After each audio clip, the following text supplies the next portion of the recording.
get these community announcements going, man. Definitely want this entire our entire Discord to, get like the most possible out of everything that we're putting out. Yeah, definitely. All right, let me put it out. I'm gonna put this on stream updates. Update stream updates. Where's it at? I cannot find it. It's in front of my face though. Here it is. All right, put that at everyone. All right, there we go. Close that. My wife messaged me.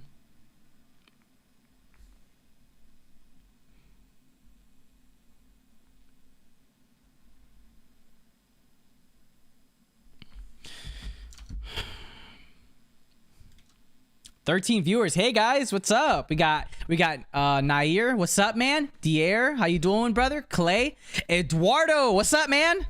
Always see you on the stream, man. And Clay as well. Always see you on the stream as well, brother. Buzzo, hello. Yo, man. I've seen you actually on the last 3 streams, bro. Nice to have you on here. Sue, hey Sue. I hope you're doing well. How is trading going on your boat?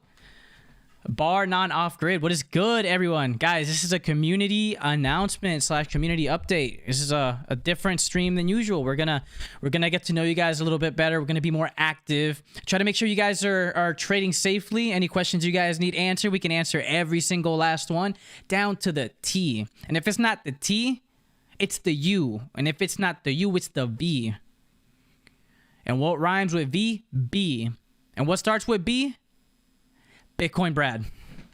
Bitcoin Brad, everyone. Give him a hand. Everyone, let me see them hands in the chat. Give him a round of applause, ladies and gentlemen. Give him a round of applause. Let's get this red pill, Jake. I like it. No. I like it. Oh. Let's get this red pill, bro. My mic is unplugged, when we come to the East Coast, we're gonna have to. If you're talking, Brad, I cannot hear you. Give me 1 second. Oh, okay. You said, wait, so let's get this red. All I heard was, let's get this red. It cut off. Yeah, no. Yeah, Sue, when you come out to the when we come out to the East Coast, we're gonna have to go on your boat, trade, show us what it's like. Oh, that'd be nice, man. That luxury life. That would be a nice vlog. Yo, guys, if you want us to go to Sue Nelson's boat and trade Bitcoin and vlog it, put 1 in the chat. Let me see them ones, bro. See, Sue, and if the whole community wants it, then we gotta go out there. We have to go out there. We're obligated to by popular demand. When Bitcoin gets that demand, it just it's a whole different ball game from there. You said absolutely, hell yeah. Oh, that'd be fun. Man, that would be awesome. Let's see. Oh, dude, wow, the chat's so active right now. Look at all that, bro. Look at all them people waving for you, man. Nice, I appreciate it, you guys. Definitely. Heck yeah. That's what's up. Hope you guys made some good money today. We had some pretty nice moves. Looks like we're bouncing right now too, which is good. Also, no, we're not gonna play music today, guys. We want to. I didn't mean to cut you off, Brad. I just want to let them know this. Well, we're not playing any music today, guys. We're gonna just, we're gonna tune down on the music. We're gonna just vibe, and we're gonna focus solely on the chat. No other distractions, just simply you guys. Whatever content we need to give you guys is going to give you guys the most value is going to go your guys' way without having to worry about any distracting music. Not saying that it is. We're just going to be more intimate today, guys, and focus more on your guys' needs and grow as a community. I didn't mean to cut you off, Brad. I just know that some people are probably going to get thrown off that there's no music, but no music today, guys. No music. We're good. Go ahead, Brad. Without further ado, guys, here is Brad. Oh, no, you're good. No, I was just saying we're having a nice little bounce. We're still kind of looking for. Let me get my drawing tool over here, guys. We're still kind of looking for our move above. You could be catching these longs, right? If you're really paying attention, really close. Today was just kind of riding the trend. You could have shorted that 35 pretty much all day. Right, here's this 35 level up here. We shorted it early on in the day. And then we took a YOLO trade over here, caught a nice short, sat in it. You could have got back in again, somewhere up here. Now we're running these stops to the upside. What we're looking for next is, and I'm still looking for this move even after a couple of days, is I really want to see how we interact up here around this 36.5, 37 level. Once we get this 37.3 level, guys, that's where I'm really looking for us to catch a nice little blowout, right? You can see we're making this nice move up, but the cumulative delta is really no, it's not. There's not a ton of buyers in here, right? Probably just people closing positions. But once we get up here above this 34.8 level, pretty much above here now. Oops. Is there a way to lock the bars on there? To lock what? Um, like your horizontal lines. So once we Yeah, you have to press shift and then drag it down. okay, yeah, once we get above this 35, we should hit some stops, and we have some nice stops kind of waiting for us up here. All right, so that's going to give us a little bit of fuel to the fire, basically. And that's kind of what we're looking for. And that will give us an upside. All right, the VWAP resets. So we are above the VWAP for this session right here. And if you look, so we're kind of getting into this little like light volume shelf right through here. And there's really not a ton of volume comparatively from the previous session. And there's another light volume spot right here, and then another light volume spot right here. So if we could run these stops, let's say, um, you can, maybe we can run these stops and then try to test up here. What we can do, and what I like to do on TradingView, I'm not sure if any of you guys really use this tool, but there's a cool little tool over here. Where is it? Which one are you looking for? Like the replication one. Oh, okay. That should be by where the brush is It's at, I think. Oh no, right there. Yeah, bars it's this pattern. one. Yeah, so if we go from here to here, right? Um, and we take this. You're trying to flip it. Yeah, there's a way to flip it. Yeah, Yeah. There you go. there it is. So let me change the color so we can see it a little bit better. So this is our little up move that we're in right now. If we can come down, right? If the price does come down, see some support off of this point of control for the current session, and then maybe catch a nice move up. What I would really like to see is something like this, right? Because that's gonna give us those stop runs. The market has been all over today. Like we see these really long wicks, and if we go back, we really haven't seen really long wicks in the past couple of days. If you look, I keep moving bars. I'll reset them. Um, if you look, like if we're looking back a couple of days, comparatively, we're not really seeing any super long wicks like we are today. And so a lot of times that's just a sign of the market just, kind of getting everybody in, making everybody kind of do what they want them to do, right? Let's remove this. Let's find a better one. So if we take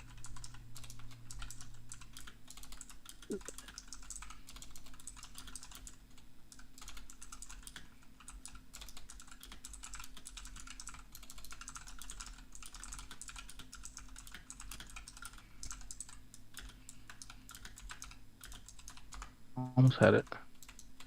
But here we go. So for those of you that don't use this tool, you just click over here where all this stuff is at.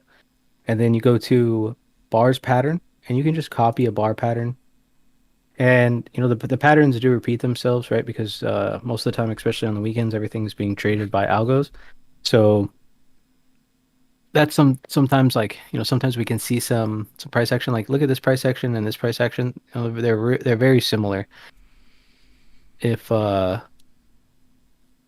see this consolidation box, we are seeing these huge stop runs on both sides of like every consolidation period, right? And then even here we saw a little head fake, and then to the top we saw a head fake right here.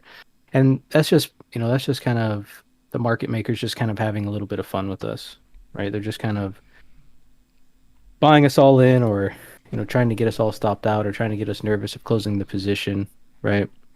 I decided just to let the position roll today, just because it's a weekend. we made some good profit on it already. So, if it comes up and we get stopped out, my entrance is up here at 35. So I'll close it up there. Um, but until then, I'll just let it run. I got 66% profit locked in. So if this last one just goes to the end, it's worth it to try to see if we can, catch this little downside. We are seeing a little bit um, of a divergence, right? We see this green bar right here is red. I know I'm really good at drawing straight lines, so thank you. Credit is due where it's deserved, bro. Right. Um, but so that's it's a little bit of a divergence, and that's basically just people just throwing shorts. So who hit the dislike? What's up, everyone? Hope you're having. I guess yeah. That's like the first dislike we've ever got. Hey, at the end of the days, guys, right? This is how we got to see it, right? Somebody hit the dislike. Maybe they, maybe they legitimately didn't get any good content from this, and I guess that, that is their right to hit the dislike. And again, at the end of the day, if you are that person that hit that dislike, join the Discord and chat around. Maybe you might find a reason not to smash the thumbs down button, or if you do, just shoot us a little message, and we can fix whatever we wherever we messed up, right? We're all community here, At the end of the day, if somebody didn't find value, it's not their fault, But if you can help us, fix where we wronged you or where you felt like we didn't give you value, that'd be awesome. It'd be great. Gotta be out there for the community. Yo, Clay, I appreciate it, man. Yeah, because I probably never would have figured that out. So he showed me how to lock it. Oh, how do you do that? You just press that press this lock button right Oh, here, and it locks all of these, so you can't. I can just move my screen. Seizure warning. oh, nice, nice. I've never really used that. Oh, wow. Maybe his YouTube is inverted. Maybe Man's new from the trend. man's from the parallel universe. He didn't mean to hit the thumbs down button. His intention was to hit the like. Yeah, we can't. I don't even think that we can look it up. We'll just our cult will attack him. It's all right. People have a lot of dislike stuff. A lot of people dislike, especially in the crypto community, aren't really huge fans of the way that I trade. Yeah, that is true. That is true. And that it kind of sucks how much value is in it that people aren't willing to give a shot at. Oh, look, they switched it. Somebody switched it. Oh, hey, okay, yo. Hey, appreciate it. Hey, Whoever it was. hey, look, comment who you are, man. This entire community is not gonna rip your head off, right? We're all here to learn together. You comment who you are, bro. I'll give you props, man. I'll shout you on the Discord, man. I'm glad that at least we were able to do something that kind of made you shift your opinion. At the end of the day, that's what it's about. It's about understanding the structure. We apply structure to the market, but at the end of the day, structure applies to everything. Yeah, it's probably Crypto Face heard me talking shit about his trading, and he came in here and he's like, Bro, nah. he does not like it when people counter trade him, bro. He does not, bro. And it sucks because it's just like for somebody to be that mad at people who are counter trading him, it's like you got to accept that at some point you're just going to be wrong. Well, what's funny is like someone told me that I was counter trading CF, and I was like, who They just who said is that? CF? And they're like Crypto Face, and I'm like, oh, he's a YouTuber, and they're like, yeah, and I'm like, oh, I'll look him up. Like, Dang, I had no man. idea who he was. Like, because I'm not, like I said, I'm not a huge follower of any other people that are in crypto except you. You're pretty much the Yeah. only person that I ever really followed in crypto. So, um, that's it. He said, "Don't say CF, or else the spam will start again. Yeah, we'll get attacked by Japan again." Dude, I know that was rough, bro. Hey, anybody that or everybody that was here when we got that spam attack, I got to give y'all like a role on Discord and just like put like survivor on there or something, or like purple heart recipient or something. That was rough. We were definitely getting That would be freaking fun. Yeah. tracks. Dude, we were getting destroyed by that chat. It wasn't like one or two. Oh, It it was was like wild. it was like Yeah. the same account like 100 times, but like I don't even know. And you know what, bro? I've never had to deal with anything like that. So like I had no idea where in the chat to do it. And like people were typing in between like where I should go, and I'm like, I can't read any of this. What is happening? Well, that's the thing. I'd love to have. I know his Crypto Faces. He outraids everyone. I'd love to. That's why I'd love to be able to chat with him. And his thing is like he just goes long or just goes short. But so if we look at the if we take a peek at the short from today, right?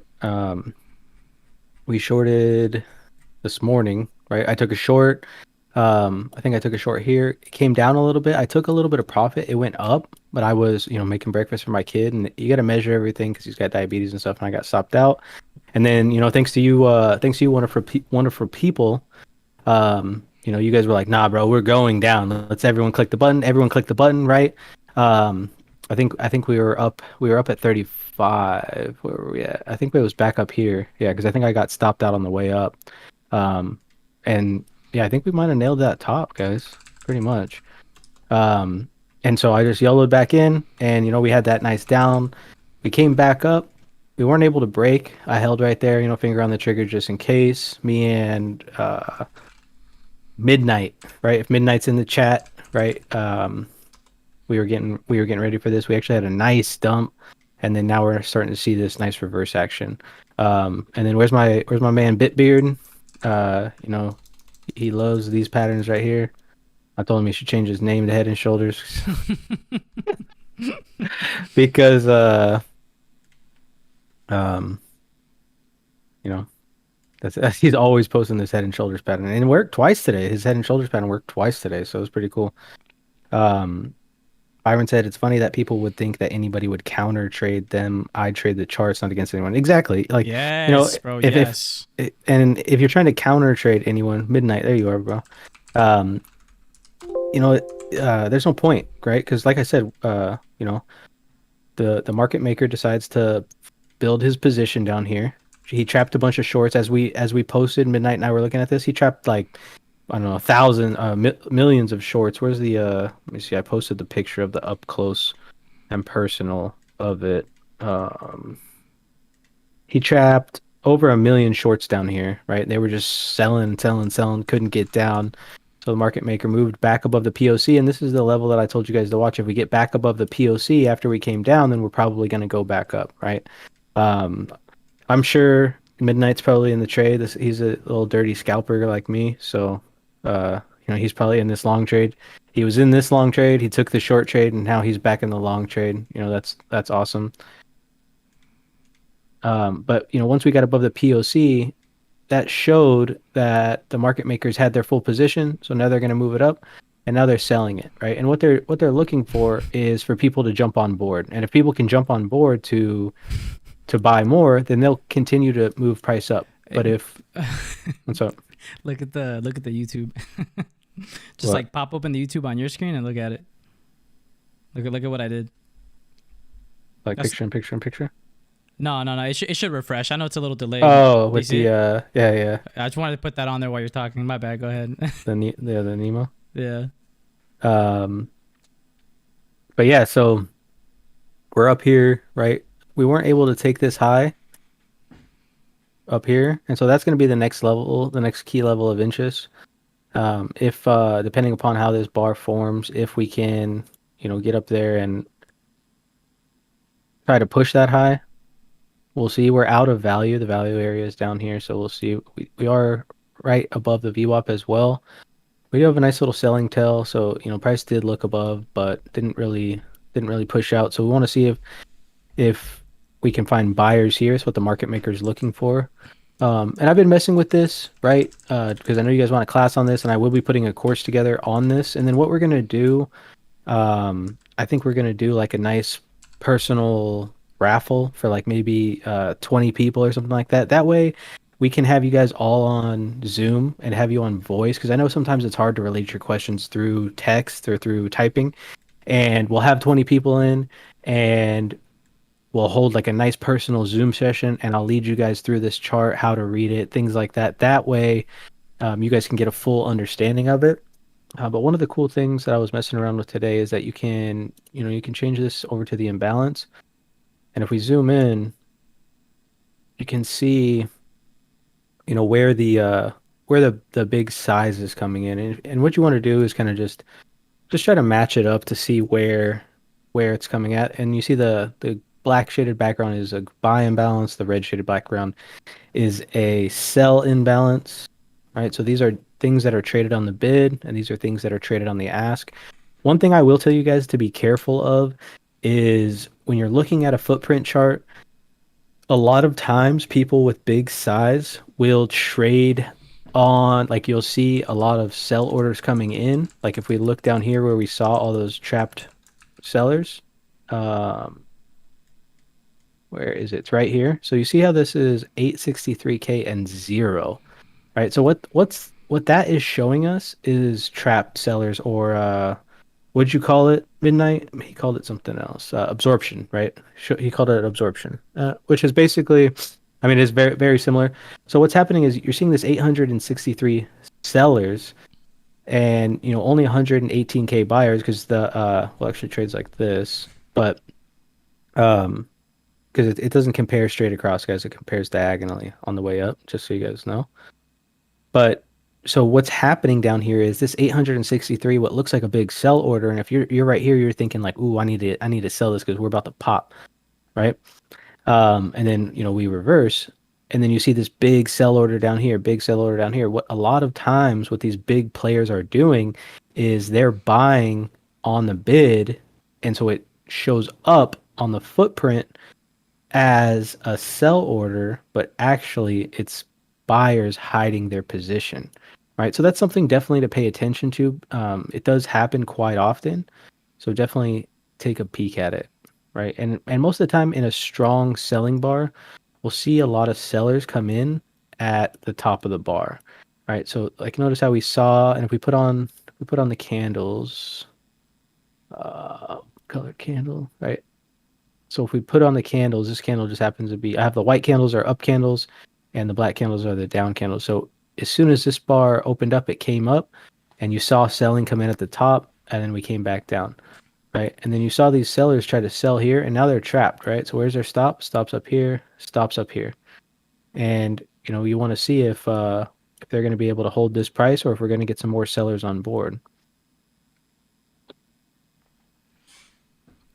Yeah, exactly. And like you were saying, Brad, like, a lot of this is patience is honestly the biggest thing for new traders that they fail at, guys. Like, let's say, the best thing you could do right now, guys, let's say you want to go in on a long, right? And you just want to get out on the trade, right? Try to build a tolerance to that, right? When you get the feeling, everyone naturally, it's a normal human response to pursue something that you feel like it's going to benefit you because your brain interprets it as a means of survival. Like you have the tiny brain, the smaller mammalian brain inside of the bigger portion of your brain. And so what's happening, guys, is this is more of like a neurology thing. But when you see the green dot, when you see the things that make you want to go long, it's an evolutionary response, and you want to pursue it because you're releasing dopamine in your brain, and dopamine is a survival chemical. So to build tolerance, just try to sit out on a trade, right? From the moment that you get that feeling, mark it on the chart, and then say, okay, I would have gone long right here because I've had a certain feeling, and then go ahead and just watch the trade play out, and just see what happens, and learn to understand where your emotions would lead you rather than seeing where they're going to lead you by ending up there. The best way to do it is just to go ahead, know that you would have done it, but not do it. If that made a little bit of sense, guys. Right. Imbalance has to be read diagonally. It shows more aggressive trades on one side. Yeah, you are correct, sir. So basically, where's this thing at? So if we zoom back in, right? So you're looking at what's traded. Let me clear the drawings real quick. What's traded between these two right here, right? These are what's traded. So these are the people selling because the bid and the ask is never the same price, right, guys? And then even on Bitcoin, because I have a 25 tick spread on, it's 25 times the 0.5. So it's going to show you who is being more aggressive at a certain price, right? And I have these aggregated to 25 ticks per, so this is about 50 points in between these two levels. So basically you're seeing that at this price, this 34.5 to 34.48750, that there's a lot more buyers coming in trying to push the price up than there are sellers trying to push the price down, right? So somebody filled a big position here, somebody filled a big position here, again, again, again.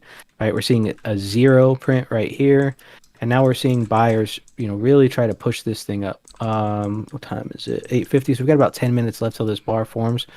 So so let's watch how this works real quick. As we get back up to the top, right, you can see the zero at the top of this, which means that buying shut off. I wouldn't say that this is really absorption, just buyers just ran out of buying power and just kind of let the price come back down.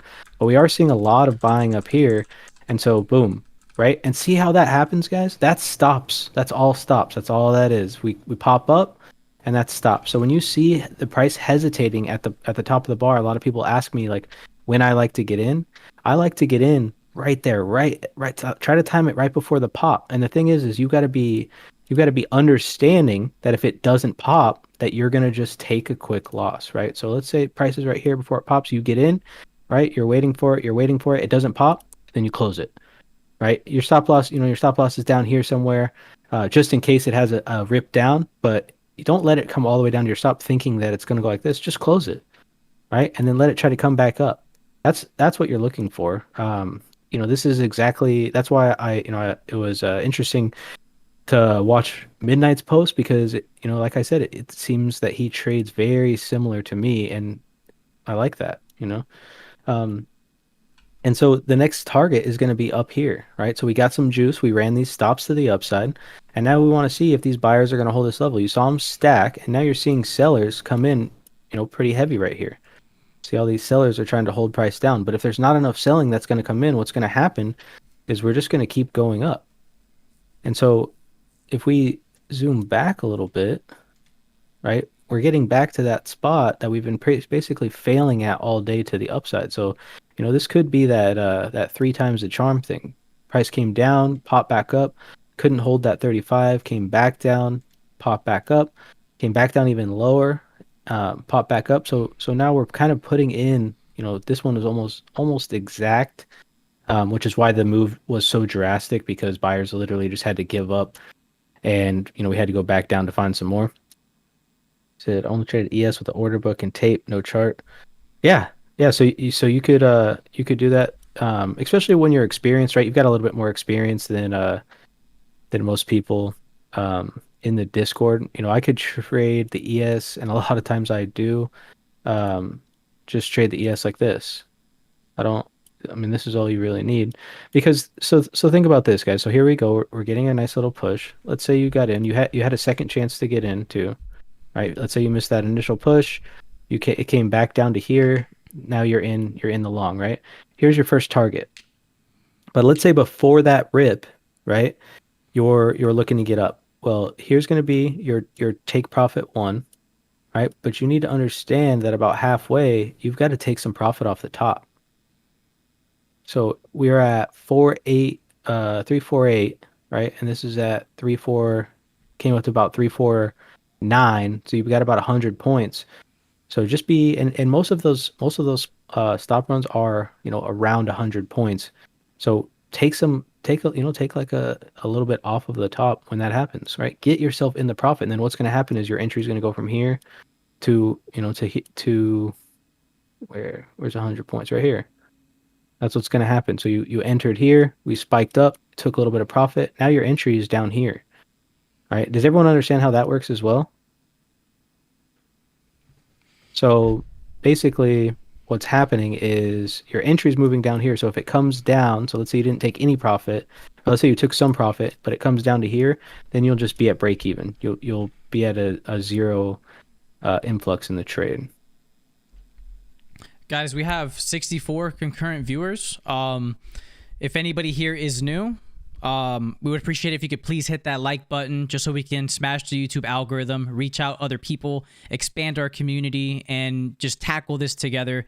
The big goal is not for us to, the big goal is not for us to sit here and to, try to give you guys all this, all these things that you guys want to hear, like Bitcoin's going to go up, it's going to go to the moon, right? Our main goal, guys, is to hit you guys with what the market is currently doing, how it is traded, so that way you guys are holding that dolphin by the fin, holding that whale by the fin, and just riding the wave with it. Like Brad likes to say, we want to be on top of the water. We don't want to be under it. And so if anybody here is new and they're part of our community, check out the Discord. The link is in the description. I can post it in the chat. And if you haven't hit the like button, I'm just reminding the new people who are here, if they could please hit that like button so we can get exposure to all those other members out there, or potential members that just don't know what's going on, that don't have that information readily accessible to them because the YouTubers who they're following aren't giving them that. And that's not what we want to do. We want to give you guys as much content as possible, as much value as possible. So if you're new here, guys, consider checking out the Discord. You'll like it. A lot of cool people there. All right. So, and what you're seeing here, right? We saw some good buying going on at the top, but they couldn't find the support. And now what's happening is we're getting that pullback. So there's no follow through again, right? And this is something that we definitely need to pay attention to as we're going through, because now we're making these lower highs. I really wish I could, zoom with this, but we can't. So we're making these, marginally lower highs, and what we need to see is a higher high, right? There's definitely a lot of stops to be ran, once we get above this level. And then ultimately, once we get above this 36.5, 37 level, that's where we should really, really take off. And that's what I've been kind of waiting for and talking about in the Discord all day. That's what I want to see. Not being a moon channel, great realistic channel. Yeah, exactly. We're just trying to help people, understand market structure. That's really how everything trades. This is how they trade on Wall Street. This is how all the successful traders will trade, and this is how the market makers, pay attention to their book. This is what they're looking at, and so it only makes sense for us to look at the same thing. There's no sense of trying to trade something different, and it's kind of like someone was alluding to in the Discord earlier. Is like, once they found out that everyone was using Market Cipher, the market makers started using it to counter trade people. Mr. Kodo, you said you FOMO'd into learning? Heck yeah, that's what I like to hear, man. That's what I really like to hear. You got to chill out, bro. You got to stop counter trading crypto face, man. Who said that? Huh? Oh, he doesn't FOMO into learning. So let's see. He's talking about open interest, right? This is what you're talking about. And yeah, so you can see like people like more open interest opening up. But you see we're almost at the same price or almost at the same level of open interest over here, but nowhere close to being back up here. So, this is just a lot of stops getting ran right here. Yeah, so this is just how they're seeing the difference of it. And so let's talk about entries. I know Brad, you have a question? Okay. So you have Frederick asking a question. So whenever we take profit, the entry price will readjust down, question mark? It does for me on NinjaTrader. I don't know how it depends. I mean, I guess it depends on how you have it set up. I have it set up like that, so that way I know I can give myself a little bit of extra room. But it just depends. But so like think about it like this, right? If you enter a trade here, right? Let's say 34.4, right? And it comes up 1,000 points to 35.4, right? Way up here. And you take half your position off, right? So now your break even instead of being here, right? So if price came up like this and came back down here, this is your break even spot. But price went all the way up here, you took half your position off. So now your break even spot is going to be 33.5, which is like off the chart, right? So now if realistically, if you wanted to, you could let this thing run past your initial entry to give yourself some space in case you caught a continuation bounce. If that's what you thought, I don't recommend doing that. I never do. But that's something that you can do. Or let's say you came here, you took profit, so now your stop is here. Let me clear this up a little bit. I'm starting to get carried away. Let's say it's here, you came here, took some profit. Now your entry price is here. It comes back down, but it starts to show support. You add to your position, come back up here, take some more profit. Now you're getting yourself a little bit more leeway to try to catch a bigger move. This is a lot more advanced, guys. When it comes to trading, what I recommend is on the initial move, take most of your profit. Right? I know I do like a 33, 33, 33, right? And I know my threes are super good. Um, I need to get Surface Pro and just write on that for this, 'cause then you guys can actually see how bad my handwriting is. But they say that bad handwriting is linked to intelligence, so I just take it as a compliment. I don't know about that one. um, but yeah, so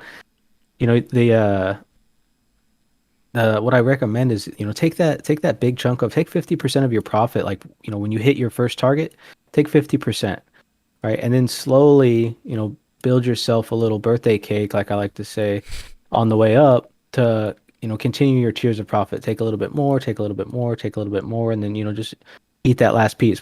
But what happens a lot of times with traders is they won't take profit because they think we're going up, right? And then we do go up. And then it comes back down and they're still not taking profit because they think it's going to come back up. And then it goes back up like this, and they're like, oh, we're going to the moon. So they still don't take profit. And then it comes back down here, and now they get break even. So now they just sat in a trade for 5 hours, and they could have taken profit here. They could have taken profit here. They got a second chance to take profit at the same two spots, but since they really wanted to nail the top, they missed the whole move, right? And that's the big thing is that, profit is what's going to make you consistent. Yeah, it's nice to hit, whatever. I don't know what the big moves in. We hit a 12% move the other day. That's a huge Yeah, move that depending was upon your nice. leverage. And we took literally no heat. Like if you bought in when I told you guys to buy in and you had plenty of time, you would have taken no heat in the trade at all. And you could have. I mean, I got out of the trade a little bit early, but there was a couple people in the Discord that stayed in there Let it rip. all day, all Nice. day. Um, Albert says, yes, market makers are real, and Bybit uses that info against the retail traders. That's why they can give you a big sign up bonus. Yeah, I mean, think about some of these other crypto traders and how, they make a profit off of you using Bybit, right? If you don't think that that's not happening, then, jump on the internet, right? Take that red pill and run down that rabbit hole. You'll find it. Believe me. You will never see anything the same ever again. Does running stops mean stops or stop losses of people shorting or getting hit? The stops for longs are getting hit. Yeah, so they call it. So this is up above is called a buy stop, and down below is called a sell stop. I just keep it. I just call it running stops, right? And we're gonna have some T-shirts made. It sounds like because everyone loves it. But yeah, so you're running a stop loss. So let's say you've got people shorting all the way down this bar. Who asked the question so I can where's it at? It was Filibuster. filibuster. Yeah. Filibuster. Yeah, so you've got people shorting all the way down here, right? And their stops are going to be up here. That's where they're going to hide their stops. And so if we zoom in a little bit, let me clear this out. If we zoom in a little bit, and that's why if you were on, you saw that just little spike. And so what that is that's people getting liquidated, as you guys like to call it, or just, their stop losses. So they're shorting, right? Price came down, came back up, and this was their spot where they're either break even or they're for sure loss. And they could be short from over here. And this is where they're deciding that this is the last line. And, some buyer decided that, I'm going to just take all these real quick. And that's why you see a pop every time. And most of the times you'll either see a pop and a hesitation and then another pop because you'll just keep running stops, or you'll see a pop and then sellers will try to defend the next level. The next level is going to be up here. But a lot of times sellers will look to see how far it will go, and then they'll come back in and start smacking the bid to push price down. And that's what they did here. And what's nice is you had stops here, and this bar decided to just take both of them, right? Take the stops on both sides. Why not? Let me have some. And now we got this bar trading on the inside bar who's not taking any stops, right? And if it gets down here, we'll see a nice little pop to the downside. If it decides to climb up here into the selling tail, see a nice pop to the upside. I'm just going to scroll through these questions a little bit to make sure I'm not missing any of you guys. Midnight said, look at the market cipher on each dot, and there is one bar move in the opposite direction. I don't I don't have market cipher. So I cannot do that. I have the ghetto market cipher. but I don't use Okay. Market Cipher. It's just too much for me, guys. Right? It does work, right? I'm not going to bash on Market Cipher and say that it doesn't work because it does work. It does have a lot of things, and I think on a lot of higher time frames, that's where a lot of these momentum indicators come into play. Um, the MACD. I really like the MACD for divergences, and I really like the stochastic RSI for divergences as well. Hang on one second. I'm gonna go check my son's blood sugar. I'll be right back. Yeah, go ahead, man. Go ahead. Go ahead.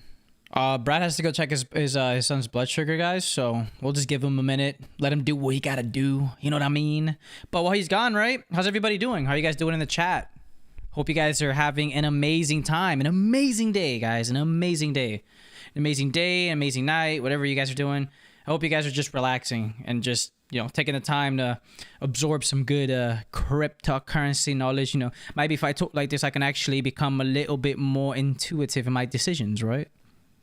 Maybe, maybe not. But honestly, how's everybody doing in the chat?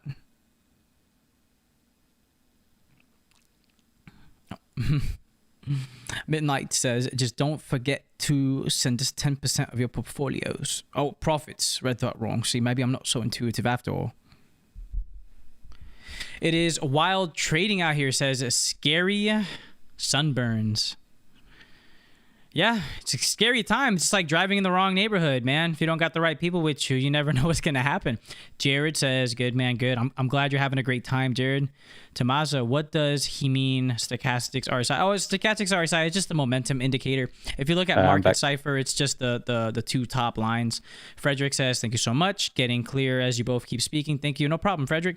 Tom Tennant, hi, everyone from Melbourne, Australia. Corky, mate. Glad to have you, man. Jake the Cake. Stupid, man.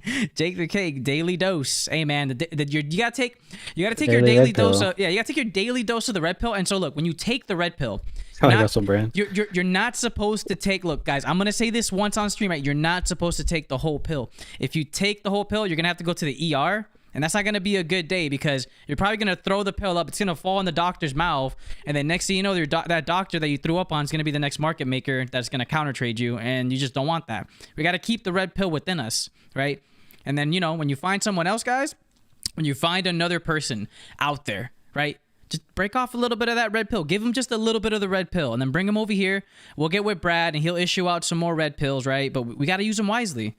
All right, so somebody was asking about the stochastic RSI, and Alex, I've seen your question a couple of times. Sorry, the EXO session. So what we're gonna do, what I'd like to do for you guys, my schedule during the week is pretty busy, especially at nights. But I'd like to do a stream during the daytime for our, because we have viewers all over the world. We love you guys and we really appreciate having you guys. And so we want to do 2 different sessions. That way we can get some people in. So we'll do one, for all the Aussies. We know we have a ton of Aussies in here, and then we'll do another one for like more of our US session people as well. But we'll lock down a time. We'll be in the Discord. We'll figure it out, and we'll just kind of go from there. And then someone was asking about the stochastic RSIs, right? Yeah, I answered. I told them what it was, but I mean, if you want to go over it a little bit more. So the way that I use it, right, and I don't really use it for crypto, but I do use it for stocks, and so I like it for divergences. And you can see on the CVD candle, we have this higher high, or a lower high, right, and we have a lower high right here. So that's pretty much lining up. We are seeing, a little bit of strength come in right here, but every time it comes up, kind of is just getting rejected. But we are seeing some heavy buying in this bar that is pretty much a doji bar. Still have about 22 minutes till that bar finishes up. And so how I like to use these stochastics is if you look at this, so we have this high, and if we were to draw a straight line, so we see obviously this is a higher high. But if we look here, we have a lower high, right?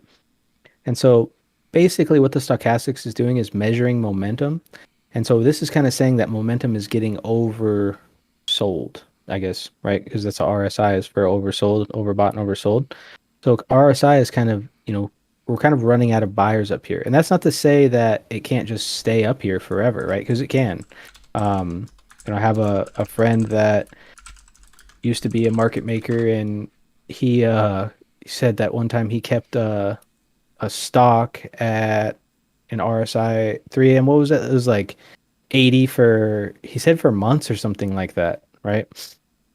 That's what market makers do, right? Because basically what happens, people, retail traders, they come in, they see this RSI over the 80 line or oversold, and they're like, oh, we're going down, because they're relying on this indicator instead of doing their technical analysis like they should be, right? And that's where you got to make sure that you're understanding the bigger picture, the bigger market structure, right? This was a double top, as you guys like to call it, and what happened? We sold off. Does a double top always come like this? No, right? That's where you got to pay attention to the price action, right? Now we're coming back up, and we're getting a lower high, right? And I know you guys like stuff like this, right? Let me clear these out. Draw us a little nice little triangle, because I know you guys love triangles. Yeah, bro. It's because of the Illuminati, man. It's all manipulated. Right. Telling So you, now, what is this? Is like Dorito. oh, it's a Dorito. Yeah. Um, 90 RSI for 3 months. Yeah. One of 3M's friends of ours, like, yeah, 90 RSI for 3 months. Can you imagine if this RSI was just like this forever? Right. Sheesh. And then if I go to if I go to my ghetto version, what was that? What was those letters? To get my market cipher up? Oh, a VMC. And it's the B. Yeah, yeah, that'd be one. Okay, so here's my ghetto market cipher, right? This is RSI on the top, I imagine. Yeah. Um, and so you see that this RSI is oversold, right? And I don't know what that tells you guys in the market cipher land, but probably that we are getting a little bit oversold. But that really doesn't matter, right? Because if we zoom in on the chart, what do we have up here to add fuel? Stops. Can price just keep going up? Definitely, right? So the RSI can stay up here for an extended period of time. And that's to me, this is a little bit confusing. And if you look, like, it looks like these are great dots, right? This dot forms right here on the 30 minute. I don't know what you guys are trading on. Say, like, look at a 5 minute. Um, find us a nice little green dot, right? You just buy in right here, buy in this green dot, and then you just sit there and just let you make money, right? You bought in on this green dot, made money, came flat. But let's say you sold on this red dot and you saw a green dot, but you didn't sell because you're like, that green dot's wrong. And then price went up, right? And you see this red dot here, and you're like, ooh, They get nice ripped. sell, nice sell, right? Stops got ran right there, obviously. Nice little stop run. Um, Here's another sell that worked, another little green that worked, another red dot that didn't work, and now we're seeing a nice little green dot. So the thing is like, just using one indicator is just not going to cut it, right? And that's what I'm trying to help you guys with. Oh God, I lost my CBD. Oh, dude, that's gonna be hard to find. There's so many values in that thing. You might have to press Control and then scroll wheel out, and it'll like adjust it. I guess it does it for the whole chart. Never mind. Uh-oh, Yeah, just put your cursor. Oh, okay, nice. we'll find it. Oh, nice, Yep, nice. Okay, there we go. clutch. I'm a genius. Yeah, that was nice. I would have been doing that for like 30 minutes. I see stops get popped all the time. I guess you always have to have your take profit orders in place. Yeah, so for me, I'm always having my plan, right? So like, if I'm entering a trade, I'm looking at my levels, right? So let's say I want to get in a trade. I like this spot right here to get in a trade, to qualify my trade. So once this price comes up to here, if I see some strong buying get in, that's where I'd like to get in the trade, right? And I like this volume shelf. I'm not a huge fan of this at all, this low volume area. So that's where I would cut my trade quick. My take profits are going to be right here. So a small take profit, my next take profit, nice little volume shelf up here, volume shelf up here, volume shelf up here. And if you look coincidentally where these line up with, right? Let me switch back to my straight line drawing tool. Makes it a little bit easier. If you look coincidentally, right? Where is this getting rejected? In these small areas, right? We see this nice wick in this small area, right? And that's because what happens is price gets rejected or just runs through this area. And that happens, constantly. And that's why I'm not trying to get in this trade and then get up to here and not have some profit off the table. Because what can happen is this thing can just reject and come right back down to our most recent big volume area or support level. And right now it can't get above it, right? And it's kind of stuck building a little bit of volume at the top of this shelf. But if it slips below, where's it going to slip below to? Probably to here. We're carving out some volume. And this, you see, this is the screen. This is as much volume as the screen will show. So if I were to zoom out, it'll show us a little bit more. See how that works? Um, that's why I like to have these both on, because it's going to show us the daily time frame. And so this is showing us, a little volume shelf holding right here. Then if we look back at yesterday's price action, we see this nice gap and then a big volume shelf up here, which is why I'd love to run these stops and try to test this volume area. The only thing is you've got to be careful and quick on the trigger, because if we get into this low volume area that we're seeing right here, the chance of price coming up into this area where we have no volume and coming back down is, decent. Or what's going to happen is just going to rip right through, right? And then there's stops right here in this area. So people are going to be protecting their position up here, this 35, 36, or 35 to 9, 36-ish level. Okay, so let's say, would you say there's a confirmed double bottom on the 1 hour? Andrew, I do not look at the 1 hour. Um, I only look at the 30-minute chart. We can look at it for you though. Let's take a peek. Just But a it's sneak peek. just a sneak peek. Confirmed double bottom. I mean, I guess, yeah. I mean, you saw this look below and fail, and then we kind of came back up. Yeah, I guess that could be a double bottom. Um, I'm not a huge I'm not a huge patterns person or stuff like that. Right. The only reason I call that stuff out is because I know that's what you guys are looking for, and it gives you a little bit of a conflux as well. Matt Flynn said Jason Casper tip hit Alt H to make a horizontal line at the pointer position. Okay, yeah, I'll try that. I'm drawing with my zoom tools right now because I don't want to get my chart all clogged up. That way I can just erase them really quick and then, mess up the chart again. What volume indicator on the far right? That one is, if we go to indicators, go to volume profile, that one is this visible range volume profile, right?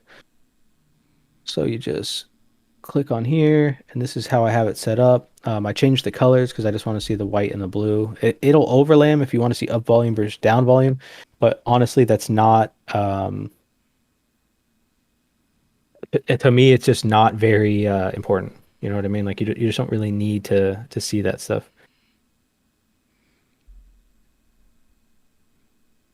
Guys, Nice. for all the new people, welcome to the channel, right? I know some of the people in here are new. Just want to say, guys, if you're new, welcome, right? Hopefully you can call this place home. Hopefully you can find a decent YouTube chat, right? Where you can just type in what you want answered and you can get it answered. And that place is right here. None other than Bitcoin Brad himself, C137. The man, the myth, the legend himself, Bitcoin Brad, is giving out this information, guys, that they don't want you to see. No, I'm just playing. But for real, guys, honestly, if you guys are new, welcome to the channel.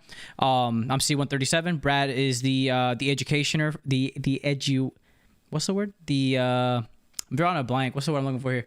The instructive person. There we go. The guy behind the charts, the man with the crystal ball in his back pocket. That's Brad. He sounds like he's 60 years old. But anyways, if you're new here, guys, smash up the like so we can reach out to the entire crypto community, and so we can go ahead and all be on the same page as to how we should trade the markets, so we can become more informed, and so we can become overall the most smartest and most profitable traders that we know. It's the place to be at, guys. It is the place to be at. Right. Yeah. So smash that like button. I have got a couple of you guys hitting me up on the Discord, saying like to Educator. There we go. Educator. give us the email of what it is to hit up some of these other high end streamers, you know. And if you guys do get in contact with them and you know you wanted to have them on, or you know if you have good contact with them, then yeah, I'd love to have them on, you know. I'd love to, you know, kind of pick some of their brains and see what the reason they go into trading is. You know, we got to have Jason Casper on, you know, he's the man, and he had us on his show, and it was cool to see, you know, the different ways that he looks to trade. He does use market structure, he does use market analysis, and he uses market cipher, right? And he likes the market cipher. So, um, you know, my style might not work for everybody, but you know, it can work for everybody if you just listen and if you can catch the grip of it. You might not become a millionaire, um, but you will be profitable and successful, and then eventually, you know, just up to your risk tolerance, you can go from there, right? You gotta take baby steps first. It's always you gotta crawl before you can walk, and then walk before you can run. Super Ex- small steps at a time that accumulate and allow you to achieve success at scales unimaginable. Exactly. And that's the thing too, is like we're not trying, like I'm not here trying to teach you guys to make a $500,000 trade in a day, right? I'm not trying to here to call a bottom. I'm here to try to help you guys get in some good trades to make some income for the day, right? My whole goal would be that you guys make a daily living, right? You guys are able to, you know, follow your dream. If your dream is trading, right, then you are able to make a living income off of trading. And also my goal is to make it so you guys aren't just glued to your computer. You know, there's so much out there. One of our guys, 3 a.m., you know, he's going to be going on a backpacking tour around the world. And the reason is because, you know, he's successful at what he does, so he can just pop open his computer, turn his phone on the hotspot, trade in the mornings, and then you know do whatever he does. I know he wants to get out there to Australia to visit some of you guys. I know we got some people in Poland that want to jump in there. Um, yeah, yeah. 3 a.m. and I, yeah, we lived in a tiny little room in Korea for a year. All right, it was a great time. First we crawl, then we rock, and then we rock it. No, then you first you crawl, and then you start jumping from building top to building top, and then you stop dodging bullets, right? Like they say. Are you telling me that? Oh, what happened to the screen? Dude, my Back. my computer is like struggling right now for whatever reason, but go ahead, nothing Okay. too crazy. Oh, okay. Yeah. Now you guys know how he says, you know, are you telling me I'm gonna be able to dodge bullets? And he says, I'm telling you that when you're done, you won't have to, right? And that's where I'm trying to get you guys to that point. The 3M trader, so that's how you taught you to use his crystal balls, right? Got him. Um, that's Ramon that likes the crystal balls. You Why? know, I'm What like the red pill, nah, the, nah, the nah, red nah, pill nah, guy. nah. Look, guys, don't let this man lie to you. I'm telling you, this man has a crystal ball in his back pocket, and he's not letting it be known. That's why that freaking that channel that has the call outs in it are always like 100% correct. Because Brad's like, oh no, I don't think it's gonna play out. Next thing you know, 12% move, 10% move. It's just like, what the heck?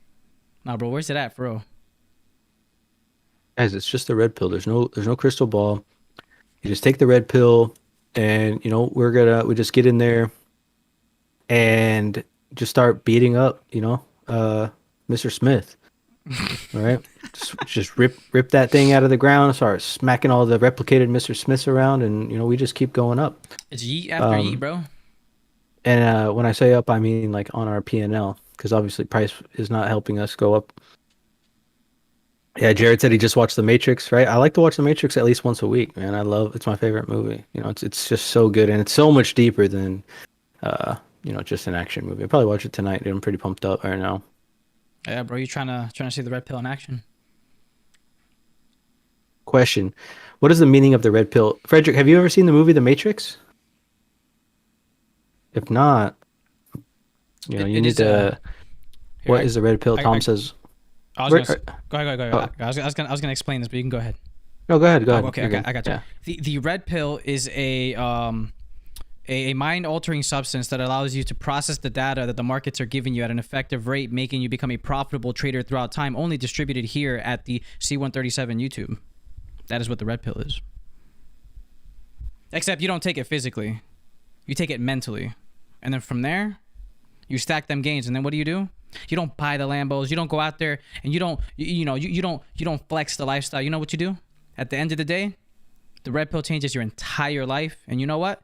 Money loses its meaning, and you start realizing that we're living inside of this corrupt system that's meant to keep us oppressed. But you know what, guys? At the end of the day, we're here and we're not going to take it. We're not. We're going to make this and we're going to do it together. We're going to succeed. And this is the day you're going to look back at and you're going to be like, wow, I did not know that 20 years later I was going to have like 4 new Lambos every year and a ginormous house to live in. And most importantly, a great life for your family.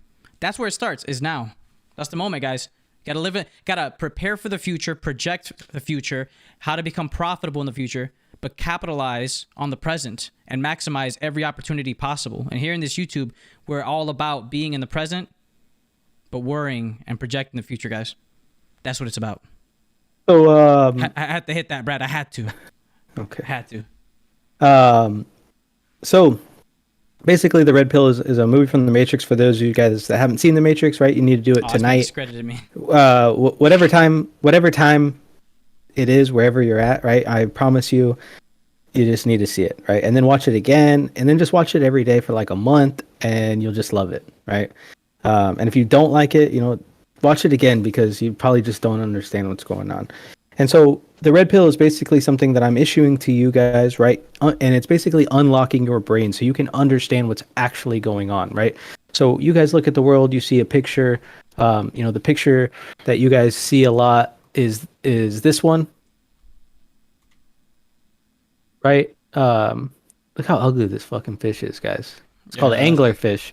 But yeah, I mean, you guys see that this is that market cipher green dot, and you guys are like, boom, I'm in there, right? You get trapped. And then you get this ugly fish, right? Sometimes Dory was she's pretty elusive.